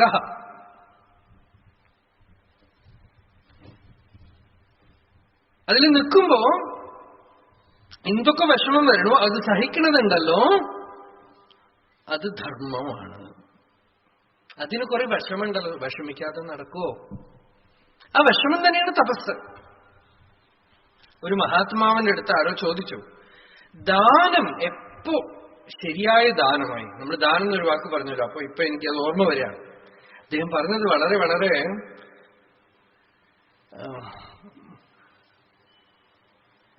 സൂക്ഷ്മമായി ഒരു കാര്യം പറഞ്ഞു അദ്ദേഹം. നിങ്ങളെ കൊടുക്കുക, എതുവരെ കൊടുക്കണം എന്ന് വെച്ചാൽ നിങ്ങൾക്ക് വേദനിക്കണ വരെ കൊടുക്കുക എന്നാണ്. നിങ്ങൾക്ക് കൊടുക്കുന്നത് കൊണ്ട് ശരിക്കും വേദന വന്നിട്ടില്ലെങ്കിൽ യു ഹാവ് നോട്ട് സഫിഷ്യന്റ്ലി ഗിവൺ.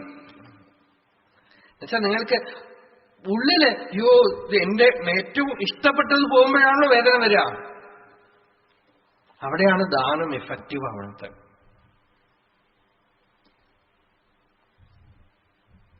അതേപോലെ ഈ ധർമ്മം എന്ന് പറയുന്ന ഇത് നമ്മൾ പരിശീലിക്കാൻ തുടങ്ങുമ്പോൾ കുറെ വിഷമം വരും നമുക്ക്. അധ്യാത്മമായിട്ടുള്ള ഈ സാധനകള് നമ്മളായിട്ട് തപസ്സൊന്നും ചെയ്യാൻ പോണില്ല. ഈ അധ്യാത്മ സാധനകള്, ഈ ഗുണങ്ങളൊക്കെ നമ്മള് പിടിക്കാൻ ശ്രമിക്കുമ്പോ സ്വാർത്ഥമാണ് നമുക്കിഷ്ടം, ത്യാഗം നമുക്കിഷ്ടമല്ല. പക്ഷെ ത്യാഗം ചെയ്യുമ്പോൾ ശാന്തി ഉണ്ടാവും. സ്വാർത്ഥം സാധിക്കുമ്പോൾ പ്ലഷർ ഉണ്ടാവും, സുഖം. ഉള്ളിൽ ഇത് രണ്ടും വരും. ഇതിന് വേദം തന്നെ പറയണത്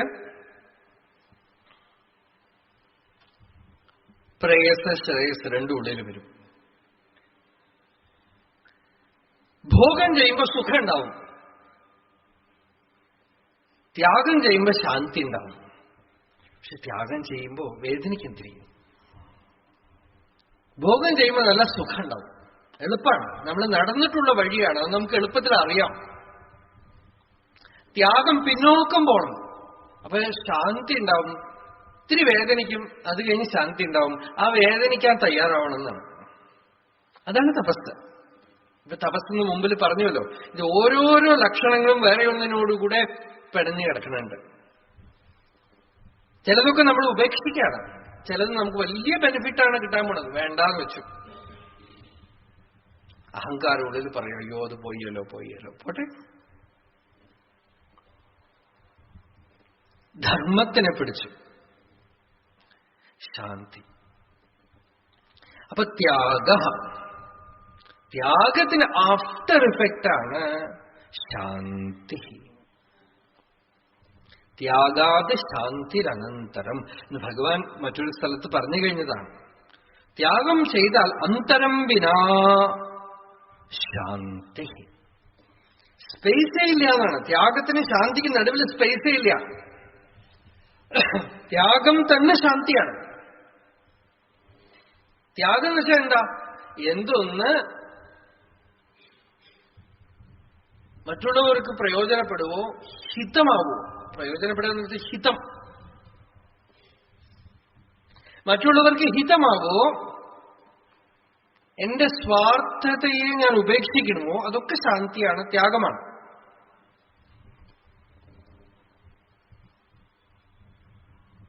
നമുക്കും അത് തന്നെ പാരമാർത്ഥികമായി ഹിതം. ഇതറിഞ്ഞുകൊണ്ടാണ് ഋഷികൾ പറഞ്ഞിട്ട്, ബാഹ്യമായി നമ്മൾ മുന്നോട്ടൊന്നും പോയിട്ടില്ലെങ്കിലും കുഴപ്പമില്ല, ത്യാഗേനൈക്യ അമൃതത്വമാനശു. India will be raised by the ochre robe, the symbol of renunciation എന്ന് വിവേകാനന്ദ സ്വാമി പറഞ്ഞു. ത്യാഗത്തിന്റെ ചിഹ്നം. അതുകൊണ്ടാണ് ഭാരതം ഉയർത്തേണ്ടത്. നമ്മുടെ ജീവിതത്തെ വൈദിക സമ്പ്രദായം എന്ന് പറയുന്നത് അതിലാണ് ബേസായിട്ട് നിൽക്കുന്നത്. ഒരു തപസ്വി, ഒരു സന്യാസി, ഒരു ബ്രാഹ്മണൻ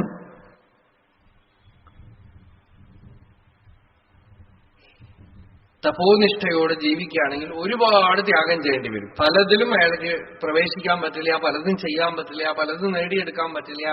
അതിനൊക്കെ തയ്യാറായാലേ തപസ് ഉണ്ടാവുള്ളൂ. തപസ് എന്ന് വെച്ചാൽ ദാറ്റ് വിച്ച് ജനറേറ്റ്സ് പീസ്.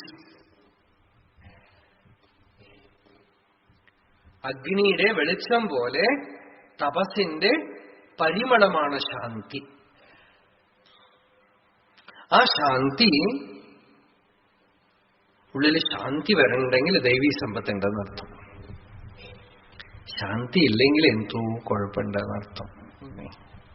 ഇന്നത്തെ സമൂഹത്തിൽ അതാണ്. എല്ലാം ഉണ്ട്, എല്ലാ സാധനങ്ങളുണ്ട്, എല്ലാ സമ്പത്തും സമൃദ്ധിയുണ്ട്, ശാന്തിയില്ല.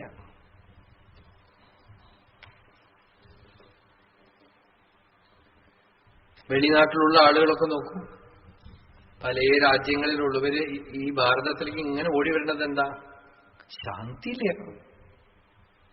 ഇവിടെ അവർക്ക് സൗകര്യമൊന്നും ഇല്ലെങ്കിലും ചില രാജ്യങ്ങൾ നമ്മളെക്കാളും മോശമാണ് സമ്പത്തിലും കാര്യത്തിലൊക്കെ.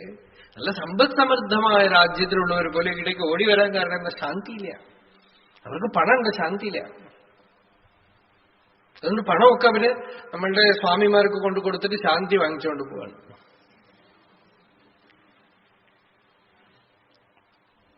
നമ്മളത് വാങ്ങിച്ചു വെച്ചാ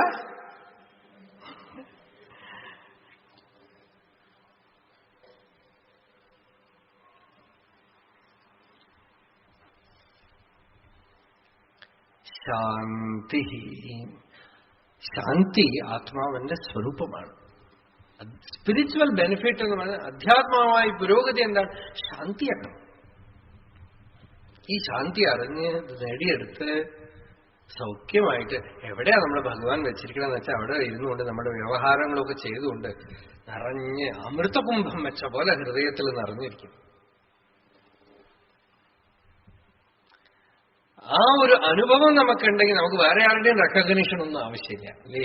ഉള്ളിലുള്ള ഈശ്വരന്റെ റെക്കഗ്നിഷൻ കിട്ടിയാ ഇത് നമ്മളെ വിളിച്ച ആരെങ്കിലുമൊക്കെ പറയണോ? നിങ്ങൾ വലിയ ആളാണെന്ന് പറയണോ?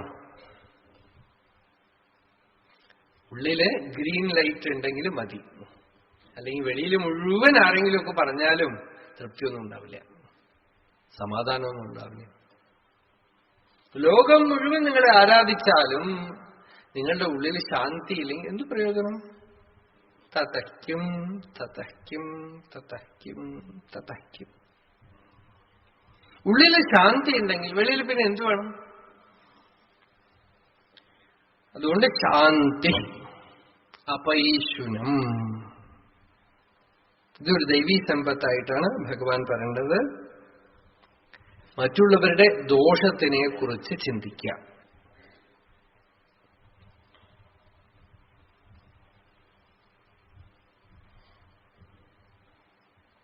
ദോഷം ലോകത്തിൽ കാണും. നമുക്ക് ബുദ്ധിയുള്ളപ്പോ അങ്ങോട്ട് ഇങ്ങോട്ട് നോക്കിയാൽ ദോഷമൊക്കെ കാണും.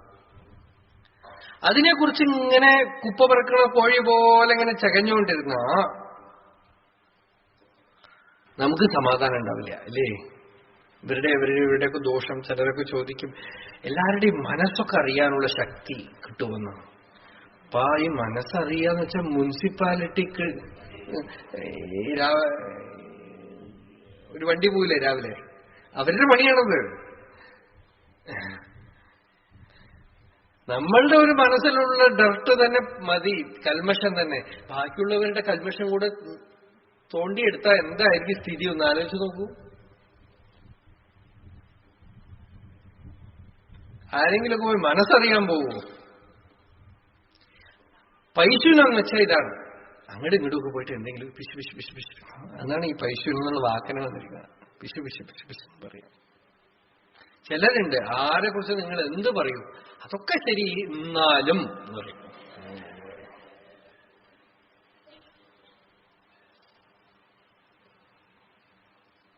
എല്ലാവരെ കുറിച്ചും പറയണ്ടാവുന്നതാണ്.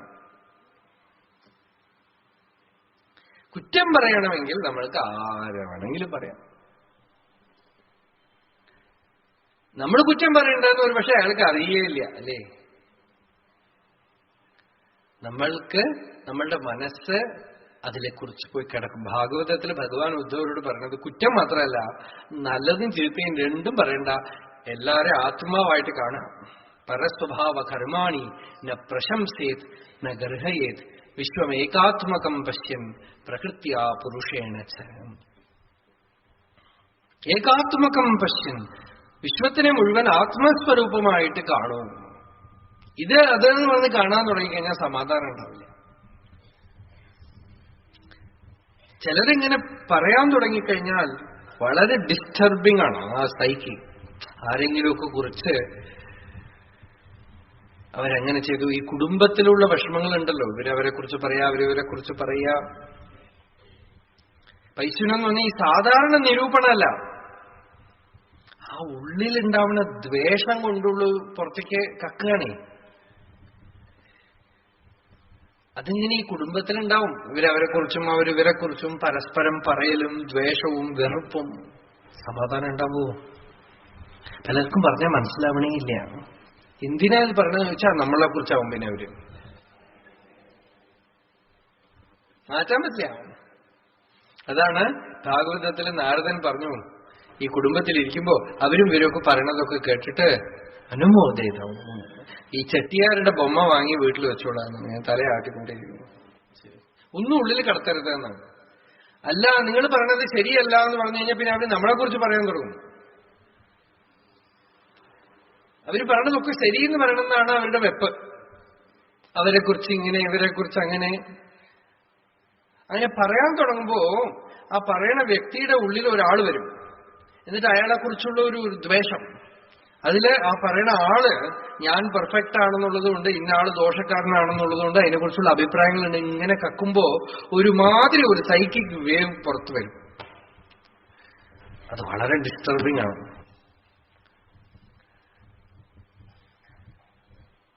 അതുകൊണ്ട് ശരി, എന്നാ അങ്ങനെ ആരുടെയും ദോഷം കാണാതെ എല്ലാവരും നല്ലവരാണെന്ന് വെച്ചാൽ അതും ശരിയാവില്ല. ദോഷം, വിവേകമുള്ള ആൾക്ക് ദോഷം ഉണ്ടെങ്കിൽ കാണും. സ്വാർത്ഥത, ചതിക്കല്, ഇതൊക്കെ കണ്ടാൽ നമുക്ക് അറിയില്ലേ? നമ്മള് അതിന് ഈശ്വരൻ ബുദ്ധി തന്നിട്ടുണ്ടല്ലോ, കാണും. അങ്ങോട്ട് പോവാതിരിക്കുക, അതിനെക്കുറിച്ച് ചിന്തിക്കുകയോ, ചിന്തിക്കുമ്പോ ചിത്തവൃത്തി നിരോധത്തിന് ഇത്രയധികം വ്യാപ്തിയുണ്ട്. ചിത്തവൃത്തി അതിലേക്ക് പോവാതിരിക്കണം. നമ്മൾ എല്ലാം നല്ലതാണെന്ന് പറഞ്ഞാൽ എല്ലാ സ്ഥലത്തും പോയി മിക്സ് ചെയ്യാനൊന്നും നമുക്ക് പറ്റില്ലല്ലോ. ദോഷമുണ്ടെങ്കിൽ ദോഷമുണ്ട്, ഇത്ര തന്നെ. പക്ഷെ അത് അധർമ്മമാണോ അധർമ്മമാണെന്ന് അറിയുന്നുണ്ട്, നമ്മളതിൽ പ്രവർത്തിക്കണില്ല, നമ്മളുടെ വഴിയല്ല. പിന്നെ ഇതിനെ ഇവിടുന്ന് അങ്ങോട്ട് പറയാ, അവിടുന്ന് ഇങ്ങോട്ട് പറയാ. ന്യൂസ് പേപ്പർ ഇല്ലാത്ത കാലത്ത് എത്ര പേരാ നിസ്വാർത്ഥമായിട്ട് ഇങ്ങനെ സേവ ചെയ്തിരിക്കുന്നവരോ അല്ലേ?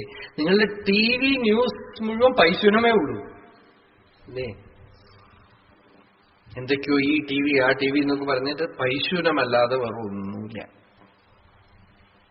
ദോഷ നിരൂപണം, നല്ലതൊന്നും ന്യൂസേ ആവില്ല. അവരങ്ങനെ ചെയ്തു, ഇങ്ങനെ ചെയ്തു, അത് ചെയ്തു, ഇത് ചെയ്തു എന്ന് പറഞ്ഞാൽ എന്തെങ്കിലും പൈശൂനം. അതിലാണ് ആളുകൾക്ക് മൂക്ക് മണത്ത് മണത്ത് പിടിക്കുക,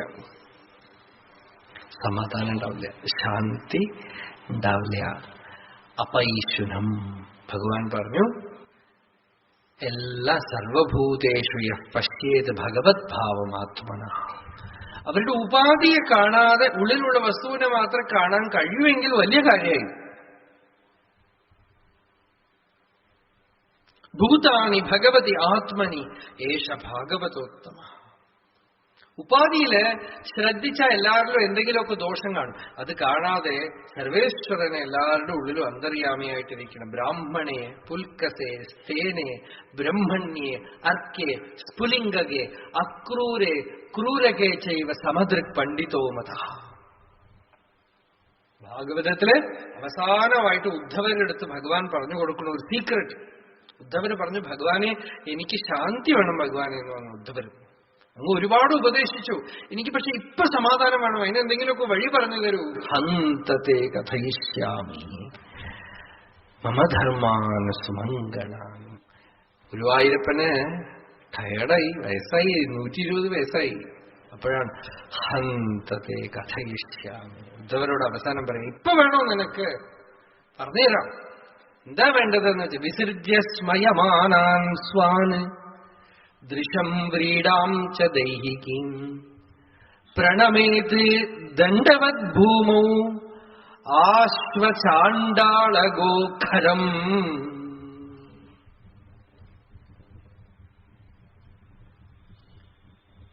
അടുത്ത ആളുകള്, ഇതെനിക്ക് ഇഷ്ടപ്പെട്ടവർ, എന്റെ ബന്ധുക്കൾ എന്ന് പറഞ്ഞ് ഇങ്ങനെ സ്വന്തം എന്ന് പറഞ്ഞ് വെച്ചുകൊണ്ടിരിക്കുന്ന ആളുകളുണ്ടല്ലോ, വിസർജ്യ. അവരോടുള്ള ഈ പറ്റുതൽ സ്പെഷ്യാലിറ്റി ഒക്കെ വിട്ടിട്ട് ദൈഹികീം ദൃശം, ശരീരത്തിനെ ആശ്രയിച്ചുകൊണ്ടുള്ള നല്ലത് ചീത്തയൊക്കെ വിട്ടിട്ട് അല്ലേ. ചിലരൊക്കെ വളരെ വളരെ രൂപം നോക്കി സാമുദ്രിക ലക്ഷണമൊക്കെ നോക്കി ഇവര് ശരിയാണ്, ഇവര് ഇതിങ്ങനെ ബ്രെയിനിൽ നാച്ചുറൽ സെറ്റപ്പാണ്, സമാധാനം ഉണ്ടാവില്ല നമുക്ക്.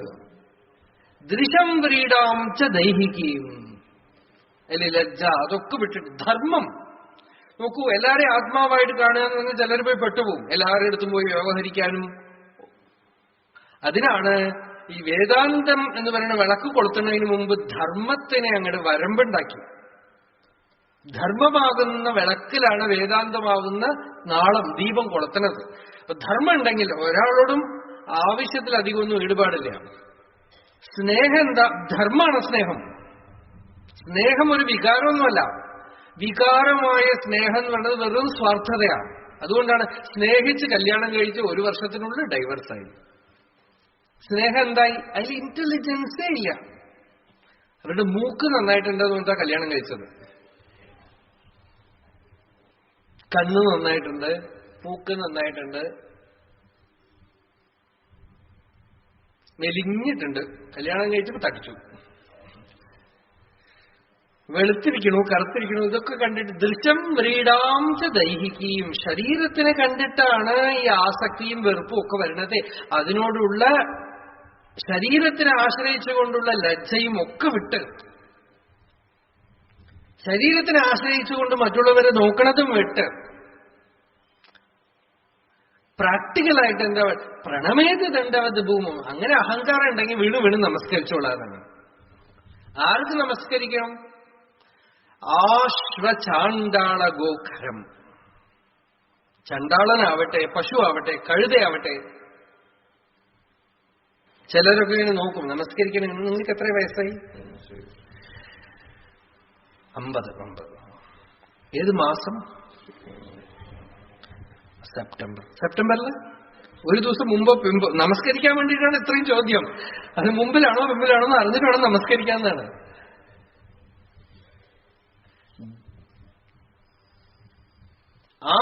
ചാണ്ടാള ഗോഖരം. ചണ്ടാളനാവട്ടെ, പശുവാവട്ടെ, കഴുതയാവട്ടെ, പ്രണമയത്ത് ദണ്ഡവത് ഭൂമോ എന്ന് പറഞ്ഞു. അങ്ങനെ എല്ലാവരെയും നമസ്കരിച്ചുകൊണ്ടിരിക്കാൻ പറ്റുമോ എന്ന് വെച്ചാൽ യാവത് മദ്ഭാവോനോപജായത്തെ, ജ്ഞാനം വരണവരെ ചെയ്യും. അഭിമാനം ഉണ്ടെങ്കിൽ, മനസ്സിൽ ഡിസ്റ്റർബൻസ് ഉണ്ടെങ്കിൽ, അശാന്തി ഉണ്ടെങ്കിൽ അത് ഒരു വഴി അടങ്ങി പോവാ. എല്ലാവരും മേത്ത് കൂടെ നടന്നു പോട്ടെ, വലിയ ലാഭം ഉണ്ടാവും. ഈ മേലെ കയറിയിരുന്ന് ഞാൻ ഇതാവണം അതാവണം ഇതൊക്കെ അങ്ങോട്ട് പോട്ടെ.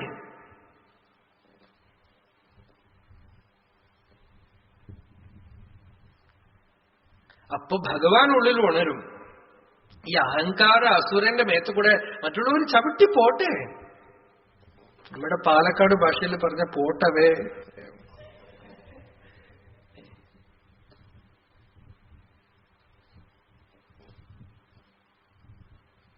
ചവിട്ടി പോട്ടെ, ഞാനൊന്നുമല്ലാതാവട്ടെ എന്നാണ്.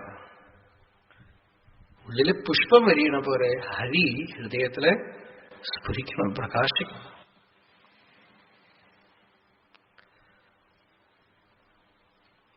ബ്രാഹ്മണേ പുൽക്കസെ സ്തേനെ, ബ്രാഹ്മണനാവട്ടെ, വേറെ എന്തെങ്കിലും ജാതിയിലുള്ള ആളാവട്ടെ, കള്ളനാവട്ടെ, ബ്രാഹ്മണ്യമുള്ളവനാവട്ടെ, സൂര്യനാവട്ടെ, നക്ഷത്രങ്ങളാവട്ടെ, ക്രൂരനായിട്ടുള്ളവനാവട്ടെ, നല്ല ദയുള്ളവനായിട്ട്, സമദൃക് പണ്ഡിതോ മത. സമദർശനം ചെയ്യണമെന്ന് വെച്ചാൽ എല്ലാവരും ഒരേപോലെ കാണണമെന്നല്ല. ആര് വന്നാലും അവന്റെ സമദർശിത്വത്തിന്, ശാന്തിക്ക് ഒരു ഇളക്കം, ഒരു കോട്ടം ഉണ്ടാവുന്നില്ല.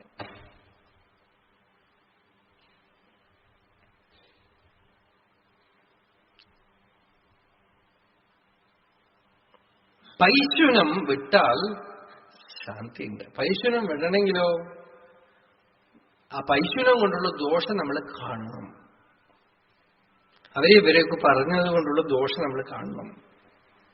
അവരെങ്ങനെ ഇങ്ങനെയെന്നൊക്കെ പറഞ്ഞ് കഴിയണതും ഇങ്ങനത്തെ ന്യൂസ് ഒന്നും പെറുക്കിയെടുക്കാതിരിക്കുക, പത്രം വായിക്കാതിരിക്കുക. പത്രം വായിക്കാത്തവർക്ക് മനസ്സിന് സമാധാനം ഉണ്ടാകും. TV ന്യൂസ് കാണാതിരിക്കുക. ഒരു തുല്യം നിങ്ങൾക്ക് വരാൻ പോണില്ല. അത് അറിഞ്ഞിട്ട് പോലും പ്രയോജനമൊന്നുമില്ല. ഇതൊക്കെ ഞാൻ സാധകന്മാർക്ക്, ഭക്തി സാധകന്മാർക്ക് വേണ്ടിയാണ് പറയണത് കേട്ടോ, ബാക്കിയുള്ളവർക്കല്ല. ചിലർക്ക് നേരം വെളിച്ചായ ഈ കുപ്പ പെറുക്കണതാണ് പണി.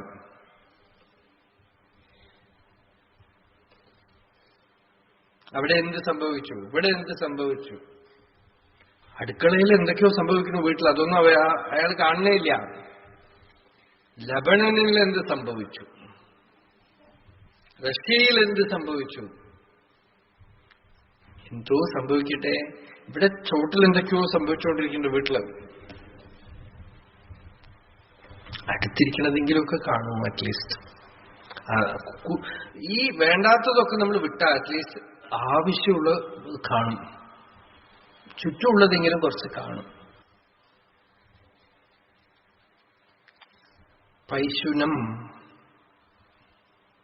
ദയാഭൂതേഷു, സർവഭൂതങ്ങളോട്. അപ്പോ ഈ ദോഷങ്ങൾ നിവൃത്താവുമ്പോ വാസ്തവത്തിൽ ദയ വരും. ദയ എന്ന് വെച്ചാൽ ഒരു ഈശ്വരന്റെ കാരുണ്യ ശക്തി നമ്മളുടെ ഹൃദയത്തിൽ ആവേശിക്കും. നമ്മളുടെ സ്വാർത്ഥം കൊണ്ടല്ലാതെ ഒരു വേദന വരും. മറ്റുള്ളവരുടെ വിഷമം കണ്ടിട്ട് അവരെങ്ങനെ വേദനിക്കണോ അതുപോലെ തന്നെ ഒരു വേദന വരും. എല്ലാവരും പൊതുവെ അവരവരുടെ കുടുംബത്തിന് വിഷമം വരുമ്പോൾ വേദനിക്കുക, അത് എല്ലാവർക്കും അറിയാം അല്ലേ. അവരവർക്കല്ലാതെ ഒരു വേദന വരണതുണ്ടല്ലോ, അത് ഈശ്വരത്വമാണ്. അഭിനയം അപനയ വിഷ്ണു ദമയ മനഃ ശമയ വിഷയ മൃഗതൃഷ്ണ ഭൂതദയാം വിസ്താരയ താരയ സംസാരസാഗരതഃ ഭൂതദയാം വിസ്താരയ. ആചാര്യസ്വാമിയോട് പറഞ്ഞു, ഭഗവാനെ, ഭൂതദയ, ആ ദയ എന്താണെന്ന് വെച്ചാൽ സർവാത്മഭാവമാണ്. എന്തെങ്കിലും നമ്മൾക്ക് നമ്മളുടെ വീട്ടുകാരുടെ അടുത്ത് ദയ വരുന്നതിൽ വലിയ കാര്യമൊന്നുമില്ലല്ലോ. നമുക്ക് യാതൊരു ബെനിഫിറ്റും ഇല്ലാത്ത സ്ഥലത്ത് ഒരു കരുണ വരണുണ്ടല്ലോ, അവരെ കുറിച്ച് ചിന്തിച്ച് ഒരു വേദന വരണുണ്ടല്ലോ. ആ വേദന സമാധിയാണ്. സ്വാർത്ഥമില്ലാത്ത ചിത്തത്തില് വരുന്ന മാതൃഭാവമാണത്.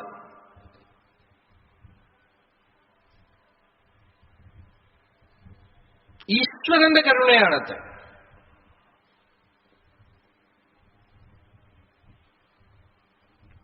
അതൊരു വ്യക്തിയുടെ ഒരു സ്വഭാവമോ പ്രകൃതിയോ അല്ല. അത്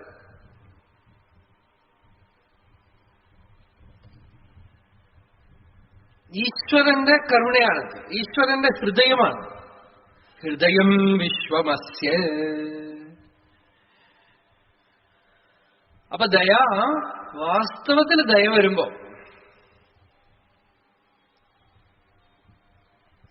സർവഭൂതങ്ങളിലും ഒരു ദയ വരുമ്പോ, ഭൂതേഷു, അത് മനുഷ്യന് മാത്രമല്ല, നായാണെങ്കിലും പൂച്ചയാണെങ്കിലും എന്താണെങ്കിലും അതിനോട് ഒരു കാരുണ്യം തോന്നുമ്പോ ദൈവീ സമ്പത്ത്, അത് ഈശ്വരന്റെ ദയയാണ്.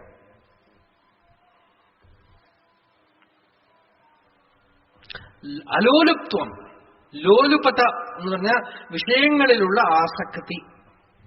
അലോലുപ്ത്വം, വിഷയങ്ങള് പലതും വേണമെന്നുള്ള ആഗ്രഹം, ഇന്ദ്രിയ വിഷയങ്ങളോടുള്ള അമിതമായ ആസക്തി ഇല്ലായ്മ. ദയാഭൂതേഷു, ഈ അലോലുപ്ത്വം ഉണ്ടെങ്കിലേ ദയാവുള്ളൂ. പൊതുവെ ചിലപ്പോഴൊക്കെ ദയ എന്നൊക്കെ തോന്നുന്നത് എന്തെങ്കിലും ഒരു അറ്റാച്ച്മെന്റ് ആയിരിക്കും ഉള്ളിൽ. ദയാഭൂതേഷു, സർവഭൂതങ്ങളിലും വാസ്തവത്തിൽ ഉണ്ടാവുന്ന ദയ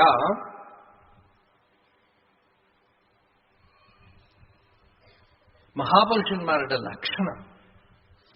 വിവേകാനന്ദ സ്വാമികൾ ക്ഷീരഭവാനിയിലിരിക്കുമ്പോ കൽക്കട്ടയില് പ്ലേഗ് വന്നിട്ട് മനുഷ്യർ മരിക്കണം. ഒരു സന്യാസിക്ക് എന്ത് പോയി?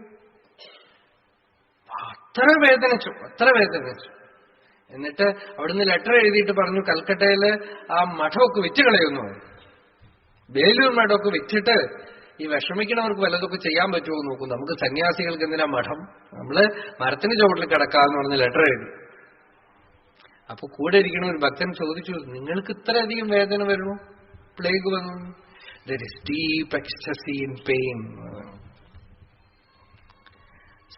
വേദന പോലും ദുഃഖമല്ല, സ്വാർത്ഥതയാണ് ദുഃഖം. കാമം, കോപം ഒന്നും സ്വതന്ത്രമായിട്ട് ദുഃഖം തരില്ല. സ്വാർത്ഥകാമം, സ്വാർത്ഥമായ കോപം, സ്വാർത്ഥമായ ദയയാണെങ്കിൽ പോലും സ്വാർത്ഥമായ ദയ ദുഃഖാണ്. എന്താ തനിക്ക് വേണ്ടപ്പെട്ടവരോട് ദയ, എന്തോ ബെനിഫിറ്റിന് വേണ്ടിയിട്ട്. സ്വാർത്ഥത പോയി. അപ്പോഴാണ് ഈ ദൈവീ സമ്പത്തിന് പുറകിലൊക്കെ സ്വാർത്ഥത എടുത്തു കളഞ്ഞാലേ ശരിയാവുള്ളൂ.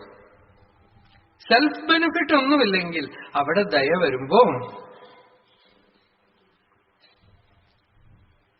അതാണ് അലോലുപ്ത്വം. അതിനോട് കൂടെ ചേർന്ന് വന്നത് ത്യാഗത്തിനോട് കൂടെ ശാന്തി വന്നു, ദയോടുകൂടെ അലോലുപ്ത്വം വന്നു. ഒന്നും വിഷയങ്ങൾ ലോകത്തിലൊന്നും കിട്ടാനില്ലാത്ത ആൾക്ക്, ഒരു ബെനിഫിറ്റും ആഗ്രഹിക്കാത്ത ആളുടെ ഹൃദയത്തിൽ ഒരു ദ്രവീകരണം വരുമ്പോ അത് ഈശ്വരന്റെ മാനിഫെസ്റ്റേഷനാണ്.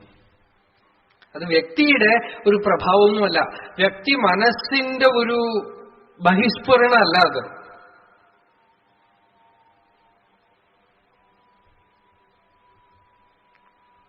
അത് ഈശ്വരൻ, അത് വിഷ്ണുവാണത്, അത് ഹരിയാണ്, അത് ശിവനാണ്. അതാണ് ശിവൻ, അതാണ് മാതൃഭാവത്തിലെ ദേവിയാണത്. യാ ദേവി സർവഭൂതേഷു ദയാരൂപേണ സംസ്ഥിത. നമസ്തസ്യൈ നമസ്തസ്യൈ നമസ്തസ്യൈ നമോ നമഃ. യാ ദേവി സർവഭൂതേഷു ശാന്തിരൂപേണ സംസ്ഥിത. നമസ്തസ്യേ നമസ്തസ്യേ. ഈ ദൈവീ സമ്പത്തിനെയാണ് നമസ്കരിക്കണത്.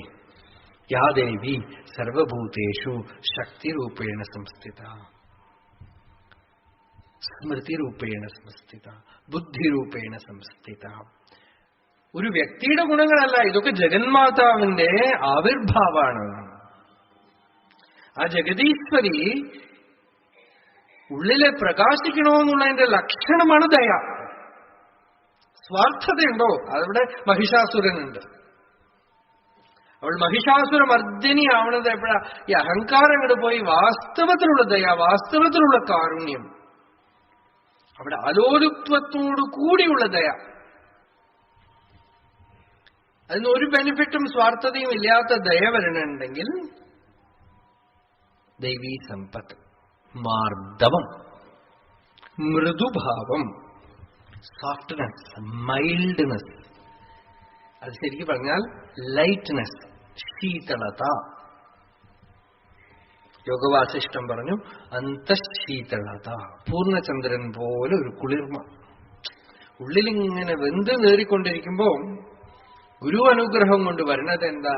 ചിത്തം കുളിര്, ഗതിരഷ്ടം വൈത്ത് അമുദവായൈത്തിര അരുൺമതി അരുണാചല. ചിത്തം കുളിര്, ഹൃദയം കുളിരാണ്, കുളിർമ, ശീതളത, ഒരു തണുപ്പ്, ശാന്തിയുടെ ശീതളത. മൃദുഭാവം, മൈൽഡ്നെസ്. ആ മൃദുഭാവം വരുമ്പോ ലോകത്തിൽ ജീവിക്കാൻ പറ്റുമോ? ആളുകൾ നമ്മളുടെ മേലെ കൂടെ ചവിട്ടിപ്പോവില്ലേ? ആ മൃദുഭാവമുള്ളവനാണ് ബ്രാഹ്മണൻ. അതുകൊണ്ടാണ് വൈദിക സമ്പ്രദായത്തിൽ പറഞ്ഞത് ബ്രഹ്മക്ഷത്രേ ഉഭേ. ഈ ബ്രാഹ്മണന് സ്വയം ഒന്നും ചെയ്യാൻ പറ്റില്ല, അവൻ വളരെ സോഫ്റ്റായി പോയി.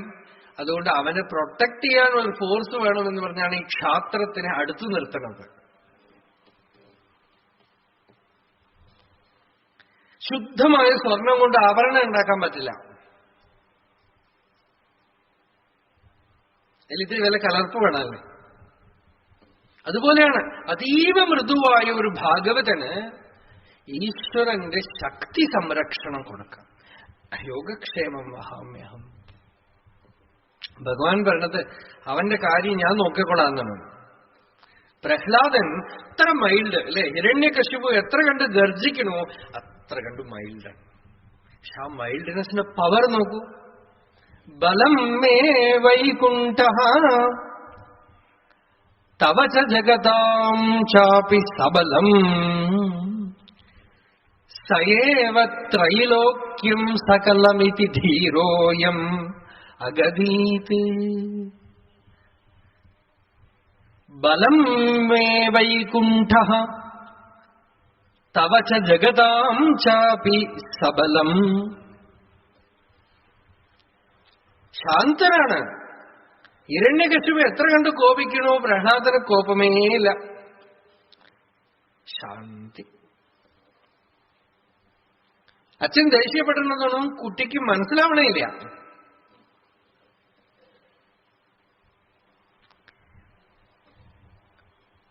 ഭാഗവതന്മാര് ചമത്കാരമായിട്ട് പറയും, കഥ പറയുമ്പോ മലയുടെ മേലെന്ന് ഉരുട്ടിയിട്ടു, വിഷം കൊടുത്തു, ശൂലം കൊണ്ട് കുത്തി, ആനയെ കൊണ്ട് ചവിട്ടാൻ പറയും. ഇതൊക്കെ പറഞ്ഞ് ചെയ്ത് കഴിയുമ്പോ കുട്ടിക്ക് അച്ഛനോട് ദേഷ്യം വന്നില്ലെന്ന് വെച്ചാൽ കുട്ടി വിചാരിച്ചു അത്രേ നാമകരണം, ചോറൂണ്, ഇതുപോലെയൊക്കെ ഒരു സംസ്കാരമാണ് അതൊക്കെ എന്ന് വിചാരിച്ചു അത്രേ. ഓരോന്നും കഴിയുമ്പോ അച്ഛനെ പോയി നമസ്കരിച്ചിട്ട് മലയിൽ നിന്ന് ഉരുട്ടിക്കഴിഞ്ഞു, വിഷം തന്നു കഴിഞ്ഞു.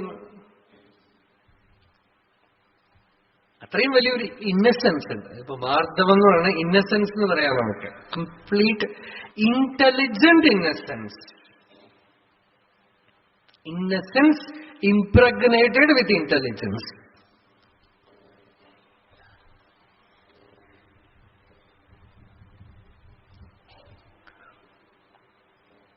മാർദ്ദവം, മൃദുഭാവം. ഗാന്ധിജിക്ക് ഫ്രീഡം മൂവ്മെന്റിൽ അതുണ്ടായിരുന്നു. എല്ലാവരും ടെൻഷൻ അടിക്കുമ്പോഴും ബഹളം കുടിക്കുമ്പോഴും ശാന്തമായിട്ട് ആടിന് പുല്ല് കൊടുക്കും, ഭജനയ്ക്ക് പോയിരിക്കും, നടക്കാൻ പോകും. അതിന്റെ സീക്രട്ട് എന്താണെന്ന് ഗാന്ധിജിയോട് ചോദിച്ചപ്പോൾ പറഞ്ഞു, ഫ്രീഡം മൂവ്മെന്റ് ഒരു കാര്യമായിട്ടേ ഞാൻ എടുത്തിട്ടില്ല, എന്റെ ആത്മസാക്ഷാത്കാരത്തിനുള്ള വഴിയാണിത് എന്ന് പറഞ്ഞു. ഞാൻ എന്റെ ധർമ്മം ചെയ്യണു, അത്രേ ഉള്ളൂ. അതിന്റെ ആഫ്റ്റർ എഫക്ട് മറ്റുള്ളവര് സ്വാതന്ത്ര്യ സമരമായിട്ടൊക്കെ കാണുന്നു. തന്റെ ഒരു സാധനയായിട്ടേ അത് എടുത്തുള്ളൂ.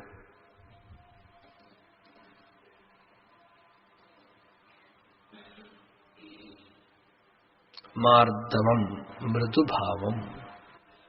ആ മൃദുഭാവം ഉള്ളപ്പോ സോഫ്റ്റ് ആയിട്ടുള്ള ഒരു റോസ് പൂവില് മുള്ളുള്ള പോലെ സംരക്ഷണ ശക്തിയും ഈശ്വരൻ തന്നെ അവിടെ വയ്ക്കും. പക്ഷെ ആ മൃദുത്വം ഈശ്വരന്റെയാണ്, സത്വഗുണത്തിന്റെയാണ്, ദൈവീ സമ്പത്തിന്റെയാണ്. മാർദ്ദവം. ഹ്രീഹി, ലജ്ജ. എന്തിലെ ലജ്ജ എന്ന് വെച്ചാൽ ചെയ്യാൻ പാടില്ലാത്ത കാര്യങ്ങൾ ചെയ്തു കഴിഞ്ഞാൽ ലജ്ജ തോന്നണം. അതൊരു ദൈവീ സമ്പത്താണ്. ചിലർക്ക് എന്ത് ചെയ്താലും ലജ്ജ തോന്നില്ല. അതൊരു വലിയ ബെനിഫിറ്റാണോ? നാണമേ ഇല്ല. ചെയ്യാൻ പാടില്ലാത്തത് ചെയ്തു കഴിയുമ്പോൾ ഉള്ളിലൊരു ലജ്ജ തോന്നുന്നുണ്ടെങ്കിൽ അയാൾ രക്ഷപ്പെടാനുള്ള വകയുണ്ട്. ഹ്രീഹി, മാർദ്ദവം. ഹ്രീഹി, അചാപലം. ചപലത എന്ന് പറഞ്ഞാൽ വ്യർത്ഥക്രിയ, ചപലമായിട്ടിരിക്കുക. എന്തിനാ ഓടി നടക്കുന്നത് ഒന്നും അറിയില്ല. ഇങ്ങനെ പോവും. എവിടെ പോണെന്ന് ചോദിച്ചു, വടക്കോട്ട് പോണത്. പോണത് കിഴക്കോട്ടാണ്, വാസ്തവത്തിൽ പോണ്ടത് പടിഞ്ഞാറയ്ക്കും.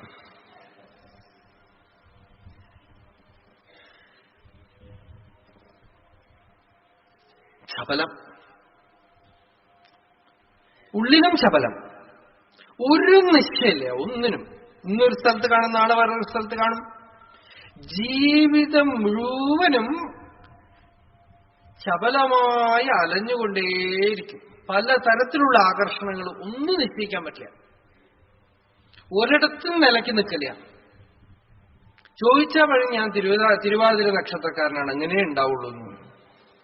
പിന്നെ എന്ത് ചെയ്യും?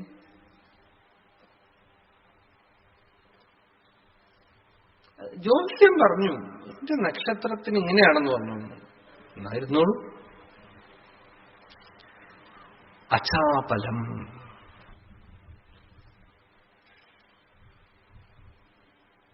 ചാപല്യം പോണെങ്കിൽ എന്ത് വേണം? അചലമായിട്ടുള്ള ഒരു വസ്തുവിനെ ഉള്ളിൽ പിടിക്കണം, അല്ലേ? ചാപല്യം എന്ന് പറയുന്നത് മനസ്സിന്റെ സ്വഭാവമാണേ. മനസ്സിനെ ആശ്രയിച്ചുകൊണ്ട് ചാപല്യം ഇല്ലാതിരിക്കാനേ പറ്റില്ല. മനസ്സ് ഇന്നൊന്ന് പറയും, നാളെ ഒന്ന് പറയും, രാവിലെ ഒന്ന് പറയും, ഉച്ചയ്ക്കൊന്ന് പറയും, അരമണിക്കൂറിന് ഓരോന്ന് പറയും, 5-5 മിനിറ്റിന് മാറ്റിക്കൊണ്ടിരിക്കും. ഇതാണ് മനസ്സ്. ആ മനസ്സിനെ ആശ്രയിച്ചുകൊണ്ട് ഇപ്പൊ ഒക്കെ ശരിയായി. ചില ആളുകളുണ്ട് സത്സംഗത്തിൽ തന്നെ, ഇന്ന് എനിക്കൊക്കെ തെളിഞ്ഞു. ഇവിടുന്ന് പുറത്തുപോയേ കഴിഞ്ഞു, ഇപ്പൊ ഒക്കെ മനസ്സിലായി. ഒരു സമയത്ത് ഒരുപോലെ ഉണ്ടാവും, വേറെ ഒരു സമയത്ത് വേറെ ഒരു പോലെ ഉണ്ടാവും.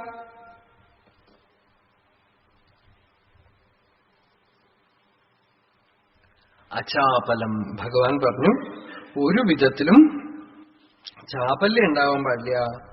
ആവശ്യമില്ലാത്ത കാര്യങ്ങൾ ചെയ്യാതിരിക്കലാണ് അചാപലം. ഒരു പ്രയോജനമില്ലാത്ത കാര്യം ചിലതൊക്കെ ചെയ്യുമ്പോ എന്തിനാ ചെയ്യണം ഒന്ന് ആലോചിച്ചു നോക്കും. എന്ത് പ്രയോജനം ഇതുകൊണ്ട്? ധർമ്മം ഉണ്ടോ ഇതുകൊണ്ട്? ഇതുകൊണ്ട് വല്ല ആളുകൾക്കും പ്രയോജനം ഉണ്ടോ?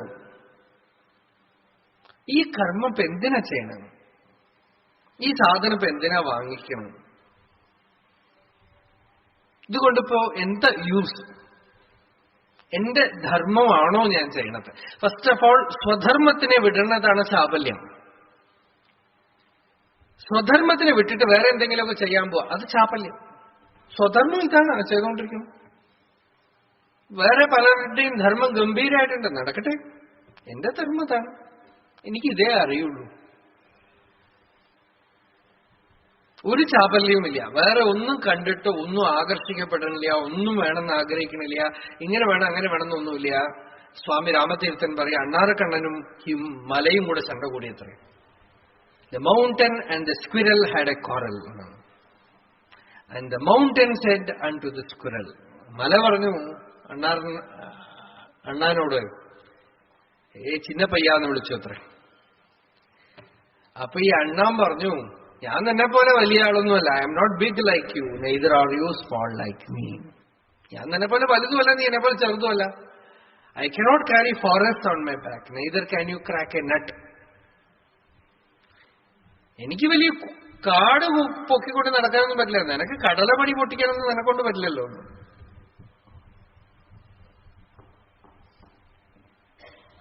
സ്വധർമ്മം എന്താന്ന് വെച്ചാൽ അവിടെ നിൽക്കിടത്ത് ചാപല്യമില്ലായ്മ. കണ്ടിന്യൂസ് ആയിട്ട് ദീർഘകാലം ഒരേ അവനവന്റെ വഴി വിട്ട് ചലിക്കാതെ, ഒന്നും കണ്ട് ഭ്രമിക്കാതെ, അവരെ ഇവരെയും കണ്ടൊന്നും ഇമിറ്റേഷന് നടക്കാതെ ഇരുന്നാൽ തന്നെ കാലം മഹിമ കൊണ്ടുവരും.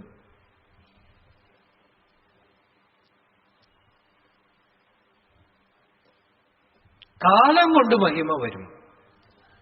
ഇല്ലാതെ ചപലമായിട്ട് ഇത് ശരിയില്ലേത് അവിടെ, അത് കഴിഞ്ഞ പിന്നെ വേറൊരു സ്ഥലത്ത്, എല്ലാം കഴിഞ്ഞ് അവസാനം കണക്ക് കൂട്ടി നോക്കുമ്പോ അവിയല് ഒന്നുമില്ല,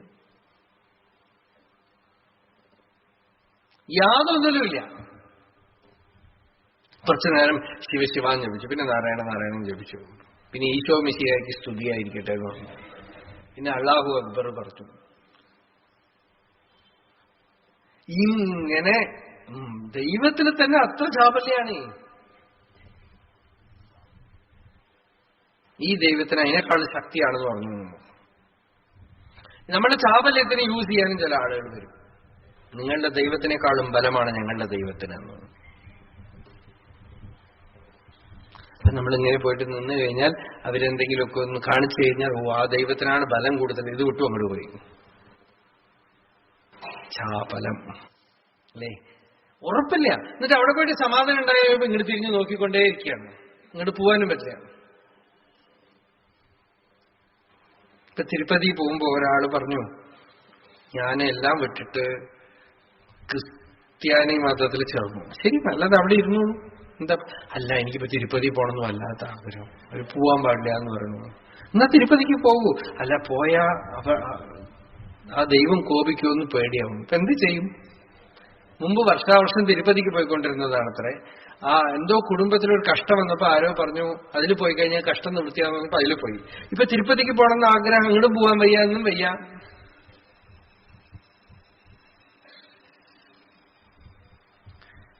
ചാപലം, ചപലം, അചാപലം. ഭഗവാൻ പറഞ്ഞു, പുറത്തുനിന്ന് എല്ലായിടത്തേക്കും പോയാലും കുഴപ്പമൊന്നുമില്ല എന്ന് പറഞ്ഞു. ജ്ഞാനിക്കൊന്നും കുഴപ്പമില്ല. ബഹിപ്പിച്ഛാഗ്രതരളാ അന്തർമേരുരിവസ്ഥിത. വെളിയിൽ മയിൽപീലി പോലെ ചഞ്ചലെന്നാണ്, ഉള്ളിലെ മേരുപർവ്വതം പോലെ അച്ചലത്രേ. ചാപല്യമേ ഇല്ല.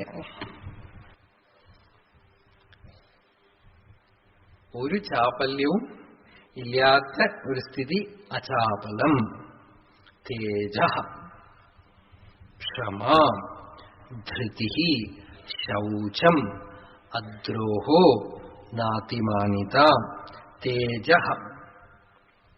തേജസ് എന്ന് പറയണത് ത്വക്കില് കാണുന്ന ഒരു പ്രകാശമല്ല.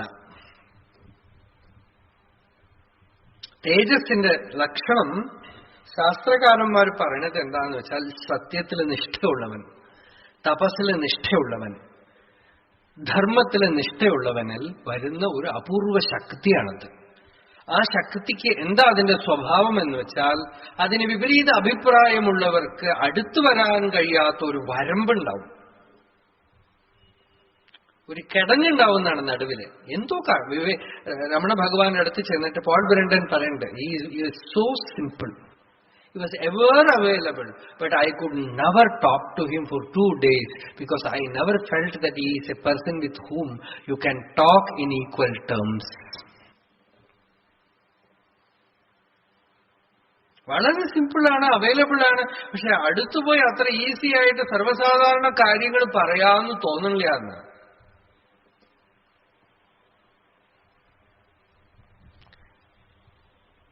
അതാണ് തേജ. അത് സത്യനിഷ്ഠയുടെ തപസ്സിന്റെ ഫലമാണ്. ക്ഷമ, സഹനം സർവദുഃഖാനാം അപ്രതീകാരപൂർവകം. സർവദുഃഖങ്ങളെയും ഒരു പ്രതീകാര ബുദ്ധിയുമില്ലാതെ സഹിക്കാനുള്ള ശക്തിയാണ് ക്ഷമ. ധൃതി, ക്ഷമയാ പൃഥ്വീ സമഹ. രാമനെ കുറിച്ച് വാൽമീകി പറയണത് ഭൂമിയോളം ക്ഷമയുള്ളവൻ. ഭൂമിയെ നമ്മൾ എത്ര ഉപദ്രവിക്കണോ, എന്തൊക്കെ ചെയ്തിട്ടും ഭൂമിക്ക് എത്ര ക്ഷമയല്ലേ. ക്ഷമയാ പൃഥ്വീ സമഹ. എത്ര സഹിച്ചോളാം. പ്രതികാര ബുദ്ധിയില്ലാതെ, വെറുപ്പ് വിദ്വേഷമില്ലാതെ ക്ഷമിക്കണം. തേജ ക്ഷമ. എന്തൊക്കെ തന്നെ വിഷമമുണ്ടെങ്കിലും ക്ഷമിച്ചോളാം. ക്ഷമ. ധൃതി എന്ന് വെച്ചാൽ ധൈര്യം, വിൽ പവർ. ഭഗവാൻ തന്നെ ഇതിന് ഡെഫിനിഷൻ കൊടുക്കുന്നുണ്ട്. ധൃതി എന്താണെന്ന് പറയണേ. ഇന്ദ്രിയങ്ങളെയൊക്കെ അടക്കി നിർത്താനുള്ള ശക്തിയാണ് സാത്വികമായ ധൃതി. മനസ്സ് എന്തൊക്കെ തന്നെ പറഞ്ഞാലും നമ്മൾ ചെയ്യേണ്ട കാര്യം ചെയ്യണതാണ് ധൃതി. ഇഷ്ടമുള്ള കാര്യം ചെയ്യാൻ ധൃതിയൊന്നും ആവശ്യമില്ല. നമ്മളിപ്പോ ധൃതി കൂട്ടുക ആ ധൃതിയല്ല അത്. ഇത് ധൃതി എന്നുവെച്ചാൽ will power, freedom from the mind. മനസ്സ് പറയും ഇത് വേണ്ട, എനിക്ക് ഇതാണ് ഇഷ്ടം എന്ന് പറയും. പക്ഷെ നമ്മളുടെ ധർമ്മം വേറെ എന്തെങ്കിലും ആണെങ്കിൽ അത് ചെയ്യാനുള്ള മനസ്സിന് ആഗ്രഹം ഇല്ലെങ്കിൽ പോലും, മനസ്സ് നിൽക്കണില്ലെങ്കിൽ പോലും ധർമ്മത്തിനെ ചെയ്യാനുള്ള എക്സിക്യൂട്ടിംഗ് പവർ, അതാണ് ധൃതി. ധർമ്മം പറയണോ ഞാൻ ചെയ്താവണം, എനിക്കിഷ്ടമൊന്നും ഉണ്ടാവില്ല. എനിക്കിഷ്ടം വേണമെന്ന് ആര് പറഞ്ഞു? ധർമ്മമാണ് വലുത്. ധർമ്മത്തിനെ പിടിച്ചുകൊണ്ട് തന്നെ മനസ്സിനെ കുറെ അധികം ജയിച്ചു പോകും. എനിക്കിപ്പോ ഇതൊന്നും ചെയ്യാൻ ഇഷ്ടമല്ല, പക്ഷെ ധർമ്മം പറയണോ ഞാൻ ചെയ്യണം, അപ്പൊ ചെയ്യണം. ആ ധർമ്മമാണ് സ്നേഹം എന്ന് പറഞ്ഞത്. ഇഷ്ടമല്ല. ഇഷ്ടം മനസ്സിന്റെ ഒരു രോഗമാണ്. അതിപ്പോ ഇഷ്ടം വരും, കുറച്ചു കഴിഞ്ഞാൽ കഷ്ടം വരും, ശിഷ്ടം വരും, അവസാനം.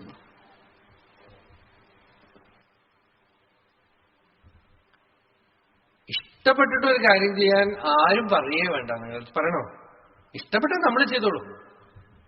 ഇഷ്ടമുണ്ടോ ഇല്ലയോ, കാര്യമിത്യേവ യത് കർമ്മ ക്രിയത്തെ, ഞാൻ ചെയ്യേണ്ടതാണ് അത് ചെയ്യണം, അത്ര തന്നെ. അത് എനിക്കിഷ്ടം. അങ്ങനെ ചെയ്താൽ തന്നെ മനസ്സ് ജയിക്കാൻ ഉള്ള ശക്തി വരും. എന്ന് വെച്ചാൽ മനസ്സിന് ചിലതൊന്നും ധർമ്മമൊന്നും ഇഷ്ടാവില്ല, അതിന് സുഖം ഉണ്ടാവില്ല, അത് സമ്മതിക്കില്ല. സാരമില്ല. ഇഷ്ടാനിഷ്ടങ്ങൾക്ക് അപ്പുറം പോയിട്ട് ചെയ്യേണ്ടത് ചെയ്യാന്നുള്ളതിനാണ് ധൃതി. അതിനുള്ള പവർ ധൃതിയാണ്. ആ ധൃതി ഒരു തപസ്സാണ്.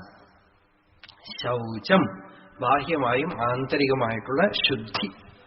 അദ്രോഹ, ആരെയും ദ്രോഹിക്കാതിരിക്കല്. നാതിമാനിത, തന്നെ കുറിച്ച് ഒരുപാടൊന്നും ധരിക്കാതിരിക്കല്. ചിലപ്പോഴൊക്കെ താൻ എന്തൊക്കെയോ ആണെന്നൊരു തോന്നല് മണ്ടയിലേക്ക് കയറിയ ഒരു രോഗം വന്നു പോകും, സൂക്കേട്. അതിനാണ് അതിമാനിത എന്നൊരു സൂക്കേടായിട്ട് പറയണത്. അതിമാനിത. വലിയ വ്യത്യാസമൊന്നും ഇപ്പൊ നമുക്കും ഇവിടെയുള്ള മറ്റു പ്രാണികൾക്കും ഒന്നിനും വലിയ വ്യത്യാസമൊന്നുമില്ല എന്നുള്ള സമഭാവം. ഇതൊക്കെ തന്നെ ഹേ ഭാരത ദൈവീം സമ്പദം അഭിജാതസ്യ ഭവന്തി. തേജ ക്ഷമ ധൃതി ശൗചം. തേജസ് എന്നുള്ളത് പറഞ്ഞു. ഭഗവാൻ ദൂത്തിന് പോകുമ്പോ, കൗരവ സഭയിലേക്ക് പോകുമ്പോ, കുഞ്ഞുനമ്പ്യാരുടെ ഇഷ്ടപ്പെട്ട ഭാഗമാണത്, കൃഷ്ണദൂത് അല്ലേ. ആരും എഴുന്നേറ്റ് നിൽക്കരുത് എന്ന് ദുര്യോധനൻ ഒരു ലെക്ചർ കൊടുത്തു. ആരും കൃഷ്ണനെ ബഹുമാനിക്കരുത് എന്ന് പറഞ്ഞു. സഭയിലുള്ളവർക്കൊക്കെ ചട്ടം കെട്ടി. എല്ലാം കഴിഞ്ഞിട്ട് കൃഷ്ണൻ സഭയിലേക്ക് അങ്ങോട്ട് പ്രവേശിച്ചപ്പോ ആദ്യം ദുര്യോധനാണ് എണീറ്റുന്നത്. എല്ലാരും എണീറ്റപ്പോ ദുര്യോധനൻ ദേഷ്യമായിട്ട്, നിങ്ങളോടല്ലേ ഞാൻ പറഞ്ഞ എണീക്കരുത്. അല്ല, നിങ്ങൾ എണീറ്റു, രാജാവ് എണീറ്റാ ഞങ്ങൾ എണീക്കാതിരിക്കാൻ പറ്റുമോ? അപ്പോഴാണ് താൻ എണീറ്റ് നിന്നത്, നോക്കിയത് എന്നാണ്. തേജ. തേജസ് എവിടുന്ന് വരുന്നു? തന്റെ പുറകിലുള്ള തന്റെ ഈശ്വര സാന്നിധ്യം, കൃഷ്ണനെ സംബന്ധിച്ചിടത്തോളം ഈശ്വരത്വം അല്ലേ? കൗരവസഭയില് കൃഷ്ണൻ ദുര്യോധനനെ ഉപദേശിച്ചു നോക്കി, പാണ്ഡവർക്ക് വേണ്ടി പലതും ചോദിച്ചു. പകുതി രാജ്യം ചോദിച്ചു, ആദ്യം മുഴുവനും ചോദിച്ചു, പിന്നെ പകുതി ചോദിച്ചു, പിന്നെ 5 ഗ്രാമം ചോദിച്ചു, പിന്നെ 5 വീടുകൾ ചോദിച്ചു, പിന്നെ 5 പേർക്കും കൂടി 1 വീട് ചോദിച്ചു. ഇത്രയും ചോട്ടിലേക്ക് ഇറങ്ങിപ്പോന്നു. ദുര്യോധനൻ പറഞ്ഞു, ഒരു സൂചി കുത്താനുള്ള സ്ഥലം പോലും ഞാൻ തരില്ല എന്ന് പറഞ്ഞു. അപ്പോഴാണ് ഭഗവാൻ പറയണത്, ഇവനെ കൊണ്ട് നിങ്ങളുടെ കുലം മുഴുവൻ നശിക്കും, കുരുകുലാമയം എന്നാണ്. കുരുകുലത്തിന് വന്നിട്ടുള്ള ക്യാൻസറാണ് അവൻ. ഇവനെ കൊണ്ട് നിങ്ങളുടെ കുലം മുഴുവൻ നശിക്കും. ധൃതരാഷ്ട്രരോട് പറയണു. ഇപ്പൊ ധൃതരാഷ്ട്രനും ഉപദേശിച്ചു നോക്കുകയാണ്. കൃഷ്ണൻ വരുന്നതിന് മുമ്പ് തന്നെ ഇയാള് തീരുമാനിച്ചു വെച്ച ഒരു കാര്യമാണ്. ഇയാളൊരു മീറ്റിംഗ് കൂടിയിട്ട് കർണൻ, ദുര്യോധനൻ, ദുശാസനൻ, പിന്നെ ഇവർക്ക് 100 പേരുണ്ട്. ഒക്കെ ദൂ വളരെ മോഡേൺ ആണ്. നമ്മൾ കുറെ പേരിട്ട് കഴിഞ്ഞാൽ പിന്നെ പേരിന് ഒരേ വാക്ക് കിട്ടുന്നില്ല.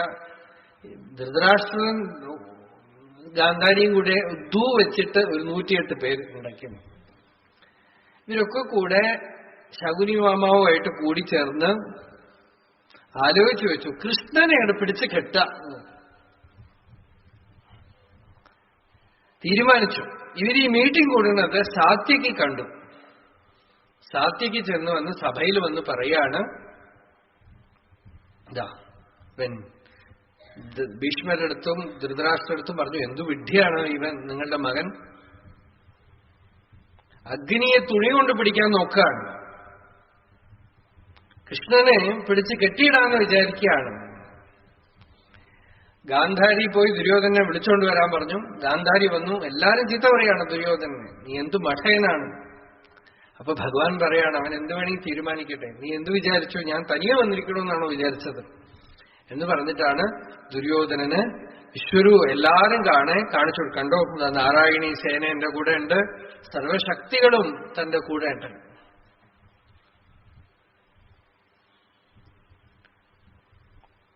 തേജ തേജ വിവേകാനന്ദ സ്വാമികൾക്ക് ഷിക്കാഗോയില് അവിടെ ചെന്ന് ഇരുന്നപ്പോ തന്നെ സഭാവാസികളൊക്കെ കണ്ണുകൊണ്ട് പിടിച്ചെടുത്തു കഴിഞ്ഞു. ആ മഹിമ സംസാരിച്ചതുകൊണ്ട്, പ്രഭാഷണം ചെയ്തുകൊണ്ടൊന്നുമല്ല. തേജ ക്ഷമാ. തേജസ് ബ്രഹ്മജ്ഞാനികൾക്കൊരു തേജസ്. ഉപനിഷത്തില് ഉപകോസലൻ എന്നൊരു ബ്രഹ്മചാരി, സത്യകാമന്റെ ശിഷ്യൻ, ഗുരു ഒന്നും ഉപദേശിച്ചില്ല. കുറേ കാലത്തേക്ക് ബ്രഹ്മചാരിയെ കൂടെ വെച്ചോണ്ടിരുന്നു. പല ബ്രഹ്മചാരികളും സമാവർത്തനം കഴിഞ്ഞു പോയി. ഈ ഉപകോസലനെ ഒന്നും ഉപദേശിച്ചില്ല. അപ്പൊ ഒരു ദിവസം ഈ സത്യകാമൻ എവിടെയോ പോവാ. അപ്പൊ ഗുരു പറഞ്ഞു, ഈ ഉപകോസലൻ ഒന്നും, ഗുരുപത്നി പറയാണ്, ഇവന് സമാവർത്തനം കഴിച്ചില്ല, പറഞ്ഞേച്ചില്ല, ഒന്നും മിണ്ടാതെ പോയി. അപ്പൊ ഈ കുട്ടിയും അഗ്നികാര്യം ഒക്കെ ചെയ്തുകൊണ്ടിരിക്കുന്നു. കുറെ ദിവസം കഴിഞ്ഞപ്പോ ഗുരു തിരിച്ചു വരികയാണ്. തിരിച്ചു വരുമ്പോ ഉപകോസലനെ കണ്ടിട്ട് പറഞ്ഞു, ഹേ സൗമ്യ, ബ്രഹ്മവതിവ ഭാസിഭോ, നീ ബ്രഹ്മവിധിവ, ബ്രഹ്മജ്ഞാനിയെ പോലെ നീ പ്രകാശിക്കണമല്ലോ എന്നാണ്. കുട്ടി, നിന്റെ മുഖം കണ്ടാൽ നിനക്ക് ബ്രഹ്മജ്ഞാനം ഉണ്ടായതായിട്ട് തോന്നണമല്ലോ, നിനക്ക് ആരാ ഉപദേശിച്ചത് എന്ന് ചോദിച്ചു. അപ്പോ ഉപകോസലൻ പറഞ്ഞു, മനുഷ്യരാരും ഉപദേശിച്ചില്ല ഭഗവൻ, പിന്നെ ആരും ഉപദേശിച്ചു? ഈ അഗ്നി ഉണ്ടല്ലോ, ഇത് കുറച്ചു ദിവസം മുമ്പ് ഞാൻ കാണുമ്പോ ഇങ്ങനെ ഉണ്ടായിരുന്നില്ല. അതാണ് ഉത്തരം. ഉത്തരം പറയണത്, ഈ അഗ്നി ഇപ്പൊ ഞാൻ കാണുന്നുണ്ടല്ലോ, അത് ഏവം ഈ വിധത്തിലായിരുന്നില്ല, അത് ഈശ്വരസ്വരൂപമായി എന്റെ മുമ്പില് പ്രകാശിച്ചിട്ട് പ്രാണോ ബ്രഹ്മ, കം ബ്രഹ്മ, ഖം ബ്രഹ്മ എന്ന് ഉപദേശിച്ചു.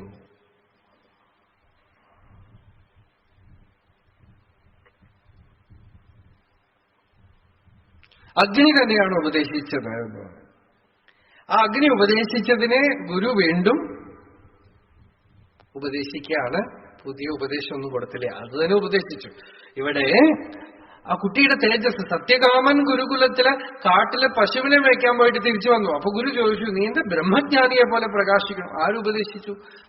ഗുരു മനുഷ്യരൊന്നും ഉപദേശിച്ചില്ല. ഭഗവൻ അഗ്നി ഉപദേശിച്ചു, കാളെ ഉപദേശിച്ചു, കൊളക്കോഴി ഉപദേശിച്ചു, കൊക്കു ഉപദേശിച്ചു.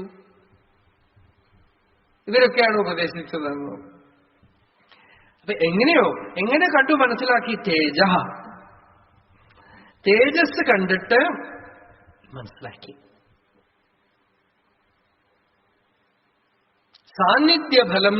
സാന്നിധ്യബലം കണ്ടിട്ട് മനസ്സിലാക്കി. ക്ഷമ. എന്തൊക്കെ തന്നെ വിഷമങ്ങൾ ജീവിതത്തിൽ ഉണ്ടായാലും സഹിക്കാം. ഇപ്പോ ശരീരത്തിന് വരുന്ന വിഷമങ്ങള്, രോഗങ്ങള്, വിശപ്പ്, ദാഹം, ജീവിതത്തിൽ ഉണ്ടാവുന്ന പല ക്ലേശങ്ങൾക്കും ഒരൊറ്റ പരിഹാരമേ ഉള്ളൂ: സഹിക്കുക. ഇതൊന്നും മാറ്റിമറിക്കാൻ വേറെ വഴിയൊന്നുമില്ല. അതിന് മുന്നോടിയായിട്ട് തന്നെ ഉപരതി എന്നുള്ള ശക്തി ഉണ്ടെങ്കിൽ നല്ല സഹിച്ചോളാണ്. വേദനയുണ്ടോ? സഹിച്ചോളാം. സഹിക്കാനുള്ള ശക്തി അധികമാക്കിക്കൊണ്ടേയിരിക്കാന്നാണ് ക്ഷമ എന്നുള്ളത് ഒരു തപസ്. ധൃതി, ധൈര്യം. ദുഃഖമൊക്കെ വരുമ്പോഴും വിഷമങ്ങളൊക്കെ വരുമ്പോഴും ബാധിക്കാതെ നിർത്തുക. സ്വരൂപത്തിനെ ധരിക്കുന്നത് ധൃതി. തന്റെ ജ്ഞാനത്തിനെ ധരിച്ചു നിർത്തുന്നത് ധൃതി. ശൗചം, ശുദ്ധി. ശൗചപ്രതിഷ്ഠായാം സ്വാംഗജുഗുപ്സാപരൈരസംസർഗ. നല്ല ശൗചം ഉണ്ടെങ്കിൽ ആരെയും തൊടാൻ ഇഷ്ടമില്ല എന്നർത്ഥം. തന്റെ ശരീരത്തിന് തന്നെ സ്പർശമില്ല. അസ്പർശയോഗം. ശൗചം, വൃത്തി. ശാരീരികമായി സ്നാനം മുതലായിട്ടുള്ളത് കൊണ്ട് ചെയ്യുന്നത് ബാഹ്യ ശൗചം. മനസ്സിൽ കൽമഷം വരാതിരിക്കുന്നത് ആന്തരശൗചം. സ്നാനം, മനോമലത്യാഗ. അദ്രോഹ. ആരെയും ദ്രോഹിക്കണം എന്നുള്ള ചിന്ത വരാതിരിക്കുക. വെറുപ്പ്. വെറുതെ ഒരു കാരണമില്ലാതെ ചിലർക്ക് നേരം പോക്ക് തന്നെ ദ്രോഹമാണ്. ഇപ്പൊ ടെററിസം ഒക്കെ എന്തിനാ ചെയ്യണം അറിയില്ല. ചില രാജ്യങ്ങളിൽ കുട്ടികൾ മുതലൊക്കെ പഠിപ്പിക്കുന്നത് തന്നെ വെടിവെക്കാണ്, ഷൂട്ടിംഗ് ഒക്കെയാണ്. ഇപ്പൊ തന്നെ പല കോളേജ് സ്കൂളൊക്കെ അതാണ് പോകുന്നത്. മക്കളൊക്കെ നല്ല മിടുക്കന്മാരായിട്ട് വളർത്താം. ഷൂട്ടിംഗ്, വെട്ടുക, കുത്തുക, നമ്മൾ തന്നെ ഉരുപ്പടിയാക്കിയിട്ട് കൊണ്ടുവരാണ്.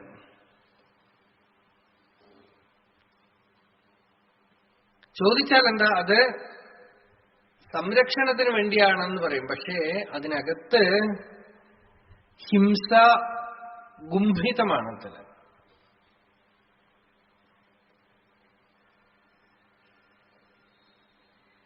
അദ്രോഹോ. ഒരാളെയും ദ്രോഹിക്കാതിരിക്കുക. നാതിമാനിത. ഒരുപാട് തന്നെക്കുറിച്ച് ഇങ്ങനെയാണെന്ന് അങ്ങനെയാണെന്നൊക്കെ ധരിക്കാതിരിക്കുക. മാനം, അമാനിത്വം എന്ന് ഭഗവാൻ വളരെ പ്രധാന ലക്ഷണമായിട്ട് പറയണം. മാനം, അതിമാനിത വന്നു കഴിയുമ്പോൾ നമുക്ക് സ്വാതന്ത്ര്യം പോകും. അതിമാനിത. ഭവന്തി സമ്പദം ദേവീം അഭിജാതസ്യ ഭാരത. ഭഗവാൻ പറഞ്ഞു ഇതൊക്കെ ദൈവീ സമ്പത്തുള്ളവരുടെ കൂടപ്പിറപ്പുകളാണ്, ജനറ്റിക്കലാണ് ഇതൊക്കെ എന്നാണ് അർജുന. അതായത് ഇങ്ങനത്തെ ഗുണങ്ങളൊക്കെ കൾട്ടിവേറ്റ് ചെയ്ത് പരമ്പരയായി പവിത്രമായ വംശത്തിലാണ് മഹാപുരുഷന്മാർ വന്ന് ജനിക്കുന്നത്. അതിനും ഒരു കാരണമുണ്ടത്. ഇതൊക്കെ ഒരു കൃഷിഭൂമി പോലെയാണ്. ഇതിൽ ബീജാപാപം ചെയ്യണതാണ്. ആ സമ്പത്തുകളോടുകൂടിയാണ് ആ കുട്ടികൾ വളർന്നു വരുന്നത്. ആഭിജാത്യം ഉണ്ടാക്കുകയാണത്. കൾട്ടിവേഷൻ ഓഫ് കൾച്ചറാണ് അത്. ആ ആഭിജാത്യത്തിലാണ് ജ്ഞാനത്തിന്റെ വിത്ത് വീഴേണ്ടത് എന്നാണ്. ഭവന്തി സമ്പദം ദേവീം അഭിജാതസ്യ ഭാരത. തുടർന്ന് നാളെ കാണാം. അരുണാചല ശിവ, അരുണാചല ശിവ, അരുണാചല ശിവ അരുണാചല അരുണാചല ശിവ അരുണാചല ശിവ അരുണാചല ശിവ അരുണാചല